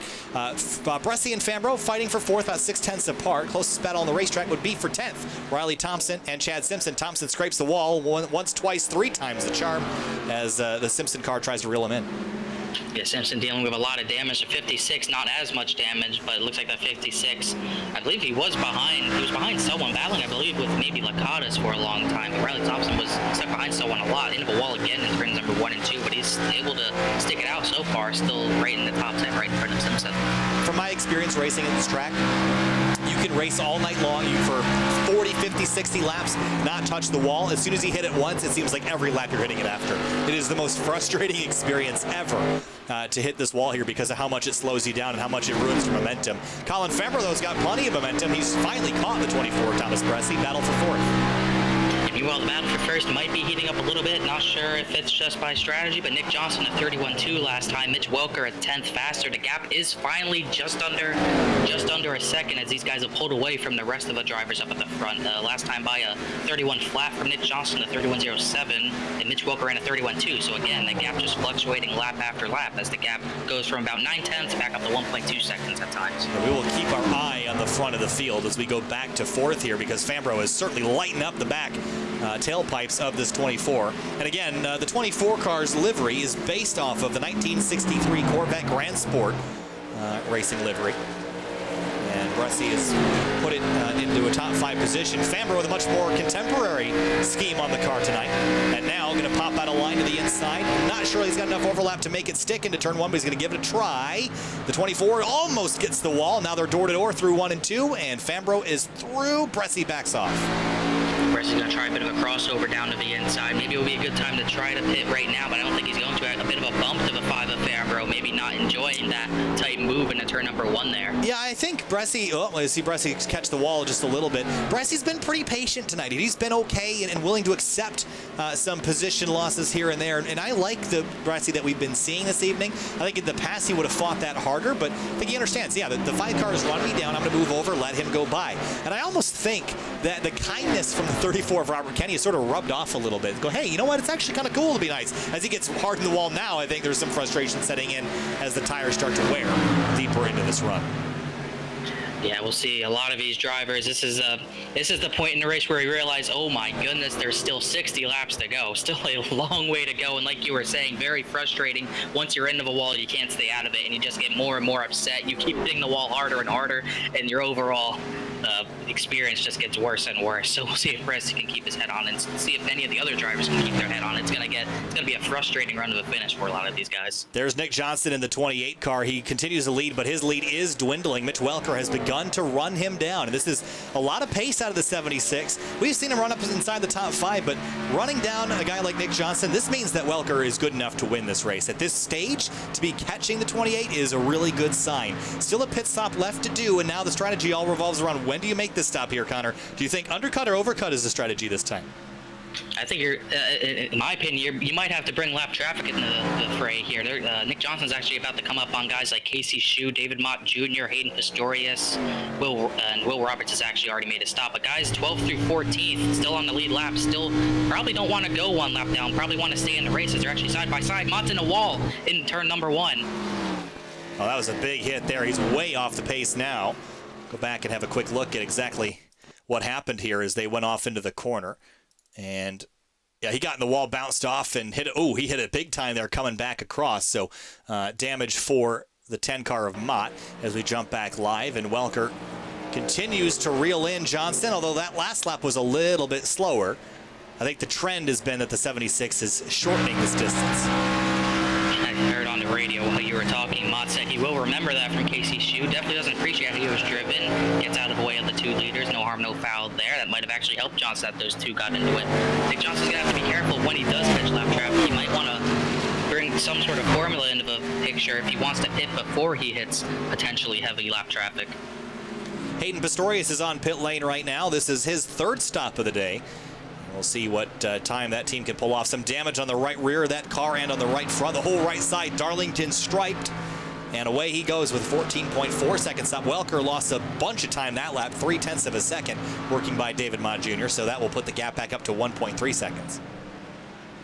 Robert F. Kenny hasn't gained any time on these guys, just kind of relaxing back there, about 3.8, 3.9 seconds off of Nick Johnston, as Johnston has another lap car let him by. That was Casey's shoe. I think we're down to actually only 11 more cars on the lead lap, possibly, and there's really not many more lap cars in front of Nick Johnston, so that might not even be a factor in regarding to pit stops here. Well, here's a big scrap on the back straightaway called. The 50 Lakatos, Chad Simpson, and Riley Thompson. This is all for position here, with the exception of the 83. Culp's going to peel off. He's going to hit pit lane. Smart move there. Can he get the car woed down?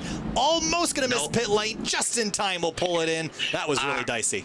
I'm not sure, because there is that orange cone somewhere on that yellow line. I don't think that counts. I think it's just, if my memory serves correctly, the only cones that matter are these yellow cones here. These are the ones that matter in terms of, well, I guess you can't see that. These are the ones that you're really paying attention to. I don't think the orange cone that's out there on the pit entry is actually one that iRacing counts as a commitment cone. But if it is, then that's not quite going to make it, but I'm pretty sure he's good.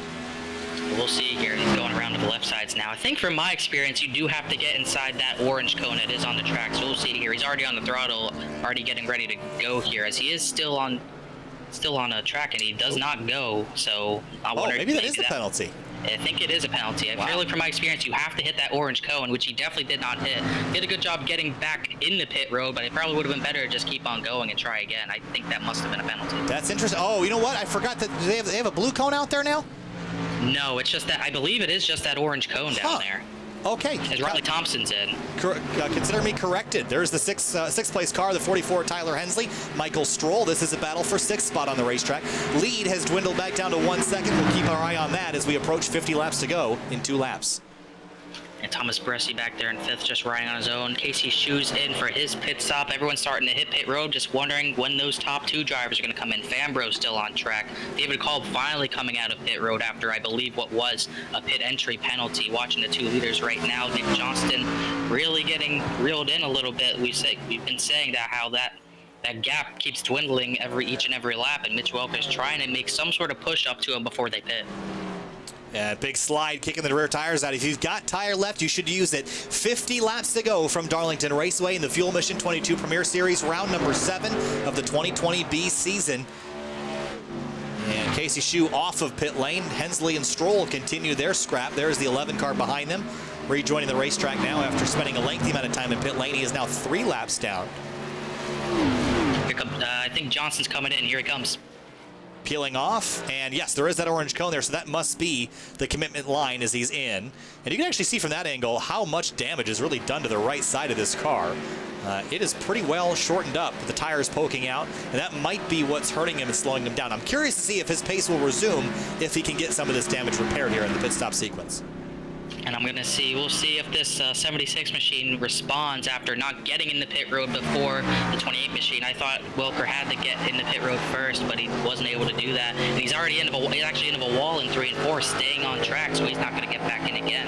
Going to try maybe an overcut. I just don't think that's the move. Yeah, I think it could work. I think it'd be risky trying it with someone like Nick Johnston, because remember, you have to pass him if you do the overcut strategy, and I'm not sure that I really like that idea, because because you know how hard Nick Johnston is to pass. There's 56 of Riley Thompson. He has already made a pit stop. The other thing that's interesting about this is that this tire drop-off is not quite as bad as I expected it to be. It is about, let's see here, about 2 seconds, 2.5 seconds. It's not as extreme as I would have expected for this deep in a run at this racetrack. Also considering the weather today is not necessarily the coolest we've ever seen. It's certainly not nighttime, so these tires are wearing, just not as much as I thought we'd see.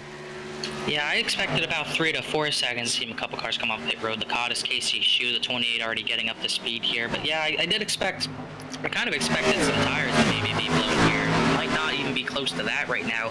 Mitch Welker staying on track yet again, getting close to the outside wall. But yeah, I definitely expected a lot more tire wear. We'll see what happens here with the 76 and the 34. Both of those drivers still yet to pit. Well, at least now the 76 has a strategy cut out for him. You can't rescind this strategy. Once you commit to the overcut, you better commit to it, because you can't come in 2-3 laps later. You will get destroyed on the strategies. You have to stay out 5, 10, maybe even 15 laps more to really consider that a viable strategy to get enough tire differential that you can run the leaders back down. Well, I think what's going to help is that the traffic has sort of lightened up, so when you get back on the racetrack on fresh tires, you're not going to have to deal with a whole lot of traffic.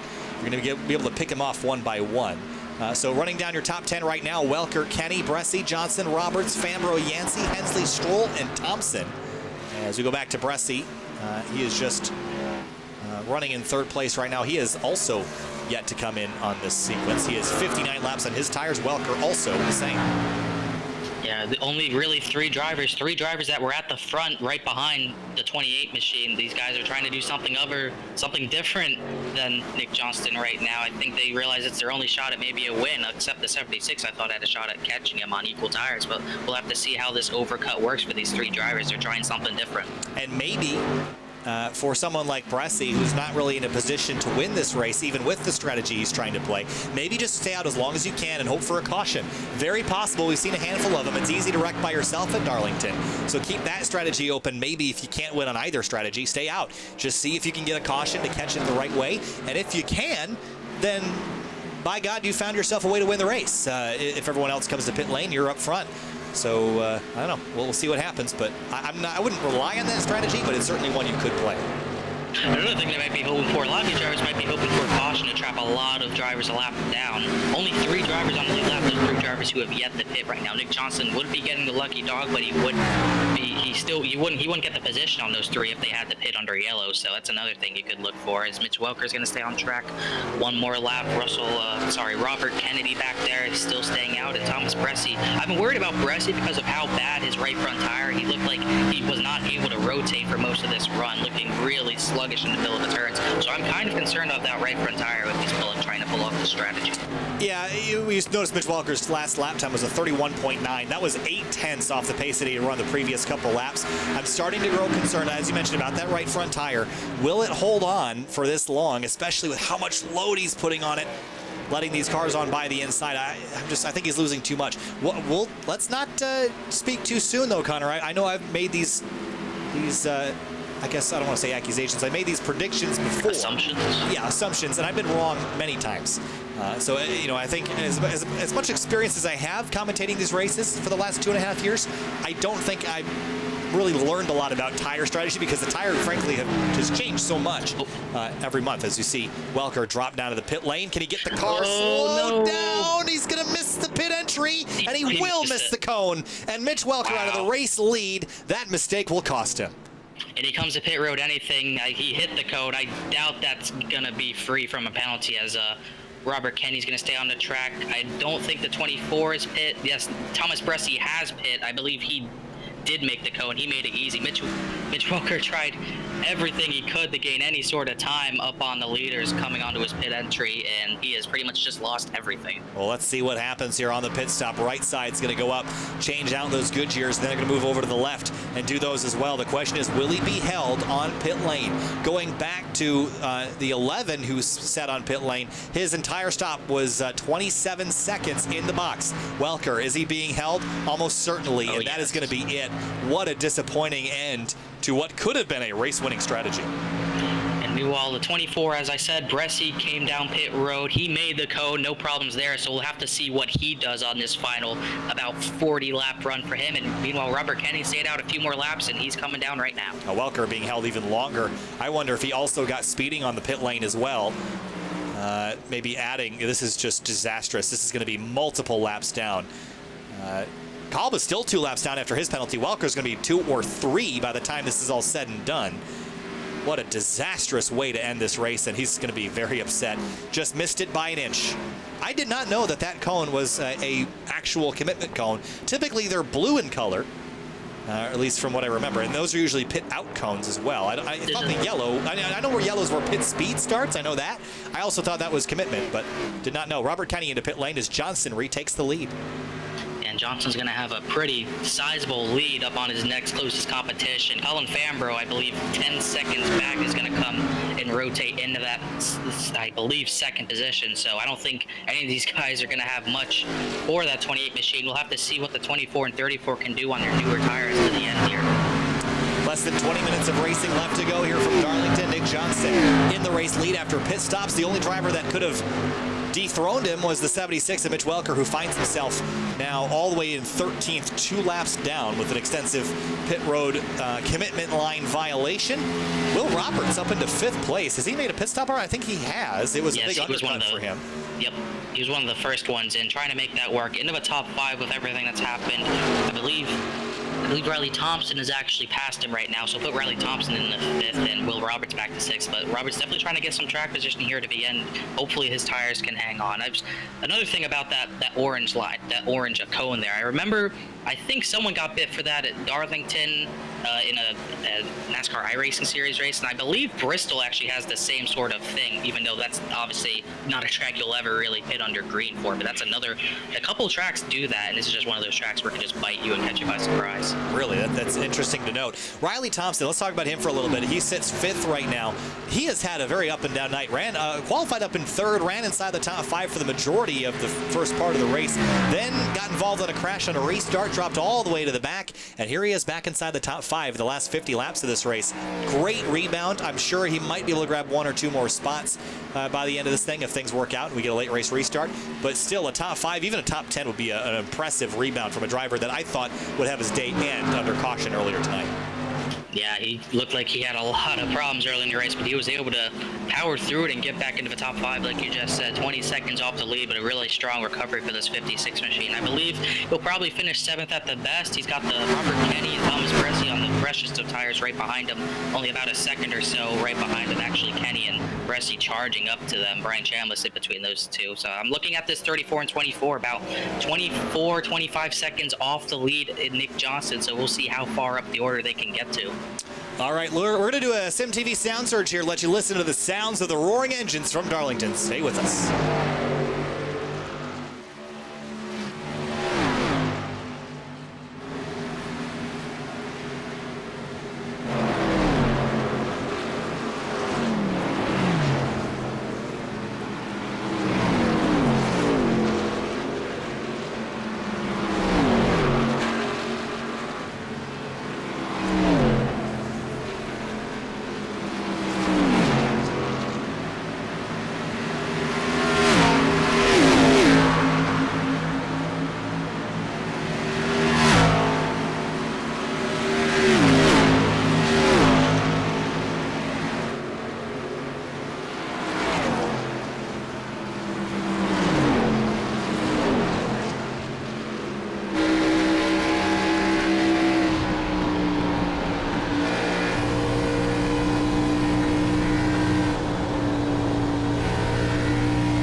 laps to go here from Darlington Raceway.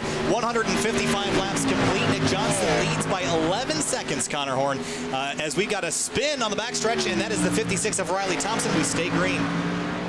Yeah, Thompson, similar to John Wilco's spin, he's able to get it back going. Like you said, no caution. Thompson's going to keep it on track, get back on track when it's all clear, good to go. Casey Shu closing in on him. That's probably going to be for position now, as we're trying to find a lot of battles, a lot of drivers on newer tires trying to get up to the front, a lot more drivers on older tires trying to make something work. Fambro's into the wall out of 4.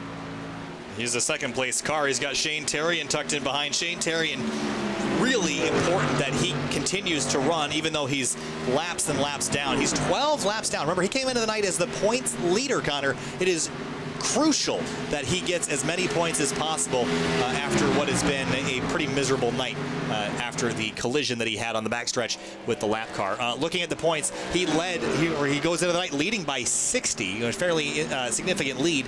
Thomas Bressy was second, Daly third, Travis McQuistion fourth. A quick glance at the scoring. Thomas Bressy is actually going to have a pretty solid night in comparison to Terrian and Byron Daly, who's also found himself having a pretty disappointing night, ends up 25th.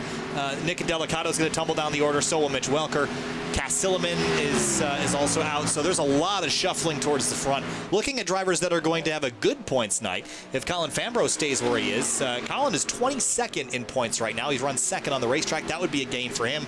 Tyler Hensley currently scored 14th in points. He's third. Michael Stroll is in 11th. He's in 4th right now. And Robert Kenny right now, he runs in 5th, and he has scored, where would Robert Kenny be on points? Only ran about 2 races. He's down to like 38th, so maybe points not the biggest issue. Yeah, probably not. Yeah, not a concern. I don't think so. But looking at the wins column of the points picture, it's been a really interesting year because Byron Daly has started 4 races. He's got 3 wins of those 4 races. The only one that he did not win was New Hampshire last week. That was where the current race leader Nick Johnston got his win column. We have had 6 wins this season, and 4 of the 6 races, I should say, 4 of those wins came between Johnston and Byron Daly. The other 2 were Nick Delakato and Chad Simpson at the beginning of the year. This will be race 7 of the year. We'll see who ends up with it, but right now it's looking pretty convincingly Nick Johnston. Here's Kenny and Hensley. This is for 3rd place. And these guys battling for 3rd. Meanwhile, Riley Thompson, who was actually going to be probably one of those drivers getting decent points out of it, his engine blew going into turn number 1, so his day is going to be done. He's going to go down the order, just coasting back to the pit lane down the backstretch out of a picture. And Washington is 34. He started about somewhere around 25 to 30 seconds behind Nick Johnston. He's cut it to about 16 and a half. It's definitely not going to be enough to get up to Johnston, I believe, but I think he's going to get back up to 2nd and get back to Fambro. Attrition at the track, too tough to tame. Most certainly the lady in black. And a lot of drivers going to walk away with a disappointing night. But this is sort of what you expect. And you know coming into Darlington that, I think there's a lot of drivers that, maybe there's some ego on their side as well, where they think, yeah, Darlington, it's a tricky track. I'm good at tricky tracks. Then you get here, and the reality is very different, Connor. This place will beat you up and spit you out. I think coming in here, it's a lot more about luck and avoiding not only your own issues, but everyone else's as well. Yeah, it's just really hard to keep your nose clean, whether it's your fault or someone else's fault or just iRacing kind of just getting you down and pretty much, like you said, chewing and spitting you out. It's a really tough track to tame. Not many have done it. The ones that have done it multiple times over and over again, you got to tip your cap to them. They're absolute legends for winning so many times at a track like this. But it is definitely one of those tracks that will wear you down and kind of scare you when it comes up on the schedule. You almost don't want, you kind of just want to make up an excuse so you don't have to drive here. It's just a really tough track to tame, and that's why it's in the name. It's just a track that you just cannot get a grip on. Yeah, so of course Riley Thompson's motor, he's blown and done for the day. Here's for 4th, Tyler Hensley, Michael Stroll. Stroll to the inside. He's having a really solid night, and despite the damage on that car, he's been able to overcome it. He goes to 4th. Hensley's going to fight back on the outside and carry some speed. They're going to rock it up off the banking, and Hensley will give it up. Maybe try to cross him up at the exit at 2. Not enough of a run to do it, though. Yeah, Stroll actually apologizing on the radio. Didn't really want to squeeze the 44 into the wall. Just not much room to do anything side by side in turn number 1 there, and that could have ended badly. Those drivers doing a good job keeping their cars under him. As Michael Stroll, like you said, having a great charge to the front here in 4th. Started all the way back in 16th. A good run for the 8 car. Tyler Hensley's also having a pretty decent night as well. We talked about him being a little bit farther back in the points, and a cool Donahue throwback on this this Camaro here, the number 44 tonight. Also like the number on the hood. That's a cool touch. You haven't seen that in a while. You know what I really like? I've always been a fan of 80s to 90s Trans Am and really just any sort of sports car racing in North America around that time. Really neat liveries and paint schemes, especially like the ones that Toyota and Nissan had at that time. Really classic American road racing liveries are really up my alley, I think. So cool to see Hensley running something like that. As we go back up to the top spot, Johnson leads by 13 seconds. I'm just so curious how this would have worked out had Mitch Welker not gotten the penalty for the pit lane violation. I think by now, if I had to guess, Welker would probably be somewhere probably in second in front of Fambro, maybe 11 seconds off the lead. I'm not, even with Welker's pace, I'm not quite sure he would have been able to make it work because the tires are probably starting to even out right now. Robert Kenny, a 30.7 last time by. Nick Johnston, only 0.2 slower, so already the tires starting to even out. I'm not sure how different it would have been. I think we just would have had someone else running second by now. So looking at the timing and scoring, again, it's always available at simtvbroadcasting.com/timing. Looking at the order, there are only 6 cars, the final one being Thomas Bressy, on the lead lap. There are 3 cars 1 lap down, 3 cars 2 laps down, 2 cars 3 laps down, 2 cars 4 laps down, 1 car 8 laps down. That's Riley Thompson. He's retired. And there are 2 cars running that are 12 laps down or greater. Those would be Shane Terrian and Rich Jett. Rich Jett, I didn't see what happened to this car. His car's pretty clean. He's just been staying out of everyone's way tonight and doing a good job in the process. I've seen him pull way out of the way several times tonight. He's been everything but a roadblock, which is really nice to see. If you're going to be in, slow and have issues, it's better to not be in the way, and that's what Rich Jett has accomplished tonight. So good on him. Stroll and Hensley have not quite separated more than 3/10 yet. This is the closest battle on the racetrack as it stands. Yeah, these two just won't get away from each other, really. Probably going to be the closest battle to the end here, but it's probably not going to be a battle for fourth for much longer. Thomas Bressy on the much faster tires, starting to close in on both of these guys, trying to dispatch them quickly right up here. Into turn number 3. Hensley up the racetrack. There's Thomas Bressy back in 6th. I think might be disappointed with tonight. What do you think? Do you think Bressy will be happy with this? I think he was shooting for a little higher than 6th and was running up there earlier in the race, but all things considered, I wouldn't call this a bad night. He's probably still trying to get back to Fambro and Kenny, trying to get back into the top 3. I think a successful night for him would be top 3 after all the chaos that he was able to avoid with the 83 and 06 going out of the race. I think the top 3 is what he wants. I'm not sure if he's going to be able to get it. Has to dispatch of at least the 3 cars, Hensley, Stroll, and Fambro, if he even comes close to getting the Fambro. But I think he might be a bit upset if he doesn't get to that top 3, but I think he's going to be fine with how the race went. Just over 10 laps to go here from Darlington. The track too tough to tame. 13.5 seconds between Johnston and Fambro. How about Fambro, by the way? This car is beaten, battered, and bruised. The front valence is completely knocked in, but I will tell you, he's having a pretty good day. Also, is this base livery? Tell me, is that the Kyle Busch Motorsports JBL livery on the side of this car that the scheme is based on? I think it is. It does look similar, but it's definitely its own color scheme with the GoPro. Oh, yeah, it is its own color scheme. I was just wondering if that's where the base layers are from. It looks very familiar. I think it's one of the KBM base schemes, if you could look that up. I think it is, and it's funny because I'm pretty sure Christopher Bell in the Cup Series is actually throwing back to that paint scheme. It's going way back for that one, but it's definitely a good paint scheme, though. It works really well with the yellow number 5. Yeah. The number on the roof, and we saw this car in Victory Lane a lot in the chase. He just couldn't turn it up. He couldn't turn that heat up in the regular season. He would have been in much better shape to steal the championship from Nick Johnston. Trying to do a little bit of the same here this year. Yeah, he's doing a great job, and I do love that scheme. It reminded me of something. I go, I think that's one of the KBM schemes. It does look cool. I've always thought those KBM trucks look great. I think they'd also look great in anything other than black. I'm kind of bored of that color scheme by now, but Fambro makes it look pretty solid in the white. Nice and crisp looking. Robert Kenny, though, chasing him down. Last couple laps was 0.2 faster. He might have a run here at second before too long. Yeah, he's probably going to have a shot at him at some point in the side. It's pretty similar. I don't know if it's completely spot on to that Ford truck that Bell drove to at least one championship. I don't know if it's completely the same, but it's definitely pretty similar. And I'm pretty sure, I dare say, that this 5 car looks a bit better. This color scheme looks great. The hood number and everything is looking really slick right now. Well, I always thought the GoPro's color scheme was really cool, and it's not really that much of a coincidence, is it? I wouldn't think so. So Kenny runs in 3rd and is now 0.7 back from the 5 of Colin Fambro. That logo will go away shortly. Get that ad. Get that ad.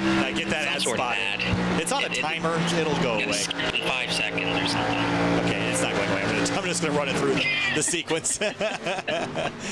We're closing in on the end of this thing. Robert Kenny's going to work by Shane Terrian in the 83. Terrian's going to pull over, and he's behind that Mission 22. If you're ever wondering what series you're watching, there it is right there.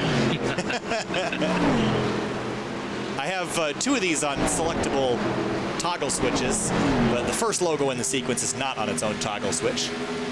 That would be mine. So, whoops. Michael Stroll, Thomas Bressy. Bressy actually, I think, is closing in on Stroll, and he should have this 4th spot here before too long. We'll see how hard this pass is going to be. Bressy on fresher tires, but we know how he does wear that right front out. We'll see if he has any more juice left in him in these closing about 7 laps or so to get by this 8 machine. I don't think he has any sort of shot at getting to Fambro at all. It's Robert. Speaking of Fambro, Robert Kenny trying to close in. I don't think he's going to have a great shot at getting past the 5 machine, but a couple battles here going to the end. Yeah, I think the closer one is the one for 4th, as Bressy's right up tucked under the tailpipes of that 4th place number 8, based on Ralph Earnhardt's very famous, I think it was a Budweiser scheme back in the day. That company with the Earnhardts for a long time. So we're seeing here Bressy going to the inside, trying to make something happen on the bottom, really going to send it, maybe try for a bit of a slide job using the apron as well. Should be a crossover. I don't think he has the pace. Look, Bressy up to the 4th position. I wonder if Stroll helped him out just a little bit. Oh, he's fighting back a touch. It didn't look like he made that difficult for him. Again, I think the tires are sort of gone on the 8 car as well. Coming to 5 laps to go next time by, and that will be Nick Johnston leading by 15 seconds. For second, though, a really tight battle between Fambro and Kenny. 5 laps to go at the front here, Connor. Fambro and Kenny, nose to tail. Yeah, and meanwhile, Bressy got really loose at a turn number 2, got Stroll out of the gas there. Stroll actually still giving a bit of a fight to that 24 machine. Definitely these 2 battles heating up right where it matters most. The Robert Kenny machine trying to close in on Fambro. I just don't think he's going to have a good look on the bottom. It seems like Fambro's really kept his pace with his tires. Kenny only a little bit faster last time by. He's really going to have to find something, maybe try a bit of a slider into one of these turns. Into turn 3, going to carry some more speed up on the outside of the racetrack. The 50 of CASEY LAKATOS pulling well out of the way. 4 laps to go. Kenny's going to carry a big run onto the front straight here. It's not enough to get alongside, but it's enough to close half a car length back now for second. Yeah, and the battle for 4th widens out a little bit. This is the main battle for second between these 2. The 34 tried to do the overcut. It definitely didn't work to get to the lead, but he's looking strong, trying to get that second position. Got the run down the back. That was really close to the turn 1 and 2 wall. I think the quarter panel corner might have just caught it slightly and threw a spark or 2 in the air, but look at him carrying some more speed on the outside to carry that run onto the front straight. 3 laps to go now for these drivers as they head down the front stretch. Kenny, as close as to second as he is, he's going to really want to grab that spot. I really think he feels like after those other drivers went out of the race, he was the fastest driver. I think he believes he deserves his second place spot, but he's going to have to work hard for it. Fambro wants these points. A bit back there, as we're talking about not the start of the year that Fambro wanted. He needs a bit of a recovery. Kenny's season stats here. He finished second at Daytona. If he passes Fambro, this would tie his best finish of the season. His only other start this year was at Kentucky. That was 31st, the finish tonight, or that night for him. So it's been sort of all over the place for him, and he is going to want this spot and want it pretty bad. Nose to tail drag race down the backstretch for Johnston. White flag is in the air here from Darlington. The track too tough to tame for Johnston. It's almost seemed too easy as he takes the white flag. The 2 behind him scrapping for second. Yeah, it looks like that 34 machine losing a bit of time, has 1 more lap to try to find something in turns 1 and 2, but back up to the front. Johnston, an absolutely flawless drive at the front for pretty much the whole entire race, and he's going to be able to almost pretty much coast to the finish here with a just absolutely dominating drive. Nick Johnston last week got his first win of the season, added to the column. Win number 2 for Nick Johnston as he comes across the line, almost coasting. He gets the job done. 2 for 2 in the past 2 weeks. Johnston wins. Colin Fambro for second is going to hang on. Kenny chucks it into 3 and 4, unable to make it stick. Fambro second, Kenny third. Thomas Bressy is going to come out of turn number 4. He will finish 4th. Stroll 5th. Then Hensley, Simpson, Lakatos, Pastorius, and Roberts running out the rest of the top 10. What a race. What a drive for Johnston. Once the 76 was out of it, almost made it seem easy for the 28. Yeah, it almost looked completely... He had it under control from the last restart all the way up to the final lap. He had the luxury to coast to the finish. He deserved it after the drive he put on. A 12-second victory after... And it could have been more, as Lakatos gives him the congratulatory bump. It could have been more if he didn't coast to the line, just kind of celebrating for himself there. 2 wins in a row, and if this guy heats up just like he did last season, it's going to be trouble for the rest of the field. Yeah, I think that's my concern for everybody else. Yeah. He hadn't won up until round number 6. Now 6 and 7 both belong to him. Race wins and a dominant performance tonight. He led, out of 182 laps, he led 125, and it's a celebration and a burnout at the Lady in Black for the 28 of Nick Johnston.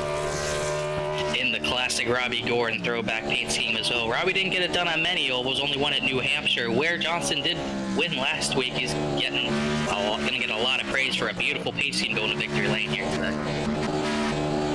And celebrating on the front stretch as the rest of the field comes on down to retire for the day. The engine gone on the 28, motor blown. It lasted just long enough to fill the sky with smoke. Here's a look at your race results. Carolinians, hometown boys, taking first and second. Johnston and Fambro. Kenny out of Illinois, he'll take third. Then Bressi and Stroll, both Pennsylvanians. A couple other drivers scattered in throughout the rest of the region. Jumping on now to page number 2, David Kalm out of Ohio. He comes back 11th. Pretty decent rebound after the pit road penalty he had. Mitch Welker, 20th. That'll be a disappointing night for him after having a chance to steal the lead away in the closing moments. Byron Daly, well, 3 wins on the season. His 5th start of the year will be a disappointing 25th, as the rest of the field is shown below.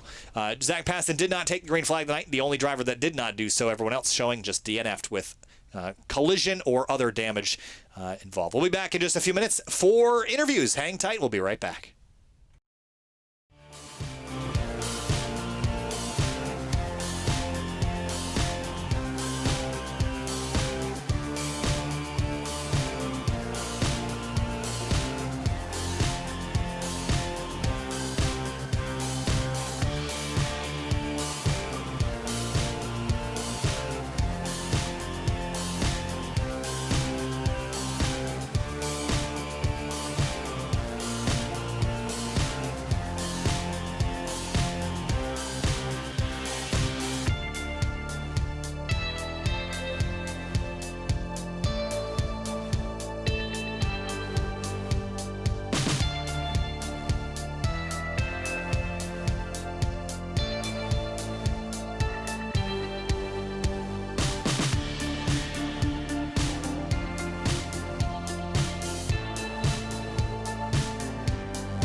Welcome back live to Sim TV in the conclusion of the 7th round of the season from Darlington Raceway. Here now with Michael Stroll, the number 8 car. Wonderful looking throwback livery out there tonight, Michael. A really strong race for you. You started in 16th, drove all the way to 5th. Tell us about tonight. It seemed like a lot of attrition out there and a lot of pushing and shoving, some damage on the car, but a top 5 got to be thrilled and proud of that.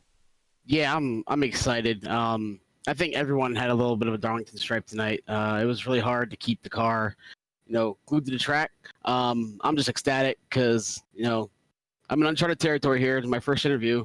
So I just want to thank my wife for letting me spend all the money on the rig. I had her name, my kid's name on the side of the car on the Ralph Earnhardt throwback. So hopefully this is a sign of good things to come, and I can keep knocking these top 5s out and getting the chase. Awesome, Michael. Thanks for talking to us tonight. Congratulations, and good luck in 2 weeks. We head to Charlotte. We'll see you there. Yeah, thank you. I'm excited. All right, Michael. Have a good night. Moving on now to our fourth place driver, Thomas Bressy, in the number 24, and a throwback to the 63 Corvette Grand Sport. Thomas took it to a fourth place finish tonight in the closing laps, got by Michael Stroll. Got to be pretty happy with tonight, all things considered.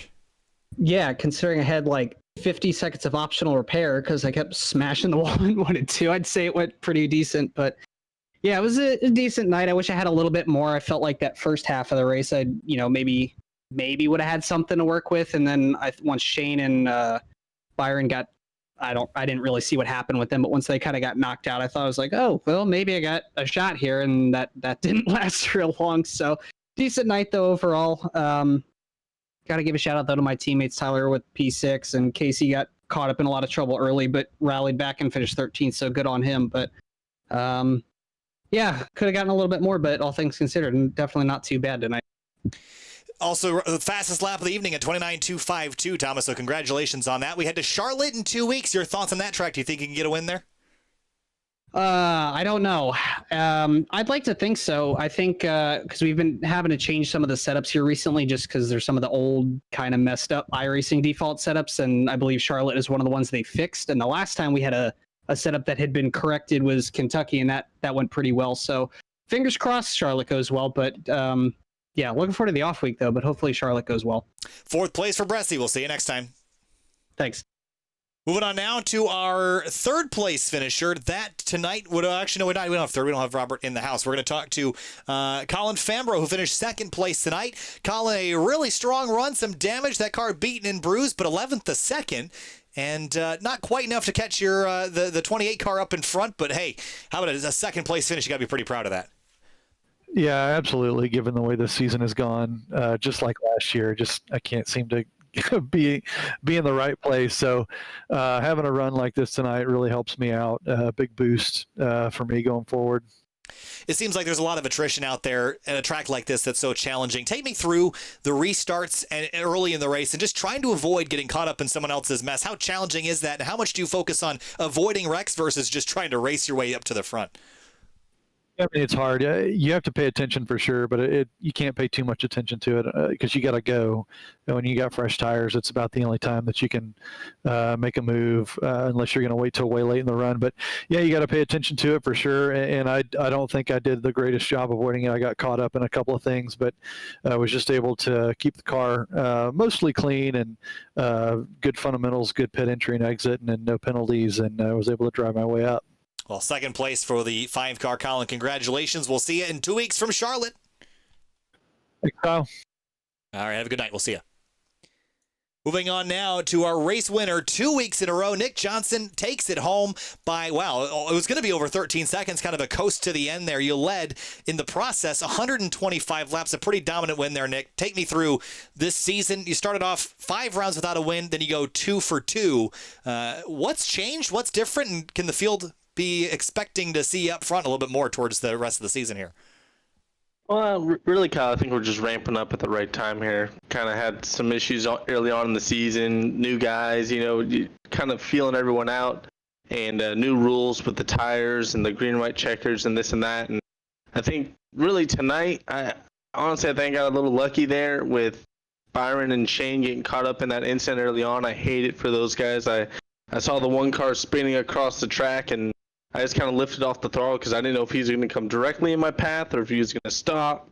And before I know it, I had Byron in my rear bumper and Shane into him, and those guys both got collected up in that. And then, Mitch, he was really putting on a fight there in that second half of the race. He was actually catching me towards the end of that run. So I'm thinking Mitch definitely took some notes being teammates with me last year on saving tires because he's been really good at it here lately, and he's a force to be reckoned with towards the end of these runs. Unfortunate for him, I think he had an issue coming on the pit road or something. That was the end of his night. And from there on out, it was just kind of keeping the fenders on it and trying not to get too many Darlington stripes. I think I got a couple there, but it feels good to get the singular Ford Mustang into victory lane once again. Yeah, so 2 weeks in a row victories. We have a week off. Then we head to Charlotte, North Wilkesboro, then Talladega, and then we go to Road America on the 13th of October. Next couple races, are there any on that list that maybe worry you, or are you feeling pretty confident into the next stage of the season? I'm feeling pretty confident here. Charlotte, I ran really good there last season. North Wilkesboro is a fun little short track. I mean, it's kind of be one of those things where anything can happen, beating and banging. So it's kind of an outlier. Hopefully, we'll be up towards the front there, but we'll see. I mean, it just kind of is what it is. I really got to look at the points after tonight. After missing around early in the season, I'm trying to fight my way back into a playoff contention. So with some of the top runners, like I believe Nick had a bad night as well. Some of those guys having bad runs, I might be squeaking into a playoff spot, if not a wild card. All right, Nick. Hey, congratulations. We'll see you in 2 weeks at Charlotte. Good luck out there. Hey, thanks, Kyle. Thanks for everything you do. Thanks, Fuel, for putting on this league. Everyone out there watching, my buddy DJ for helping spot during the race, girlfriend Danielle, everyone. Have a great night, and we'll see you next time. All right, we'll see you in Charlotte. And to wrap things up tonight, we'll go back to Connor Horn. Connor, a wild night started with a whole host of cautions. Things cleaned up and ran pretty much green to the end after all that. Nick Johnson goes 2 for 2. We head to Charlotte in 2 weeks after an off week next Tuesday. Nick says he feels pretty confident about the next stage of the season, feels like they're ramping up at the right time. Your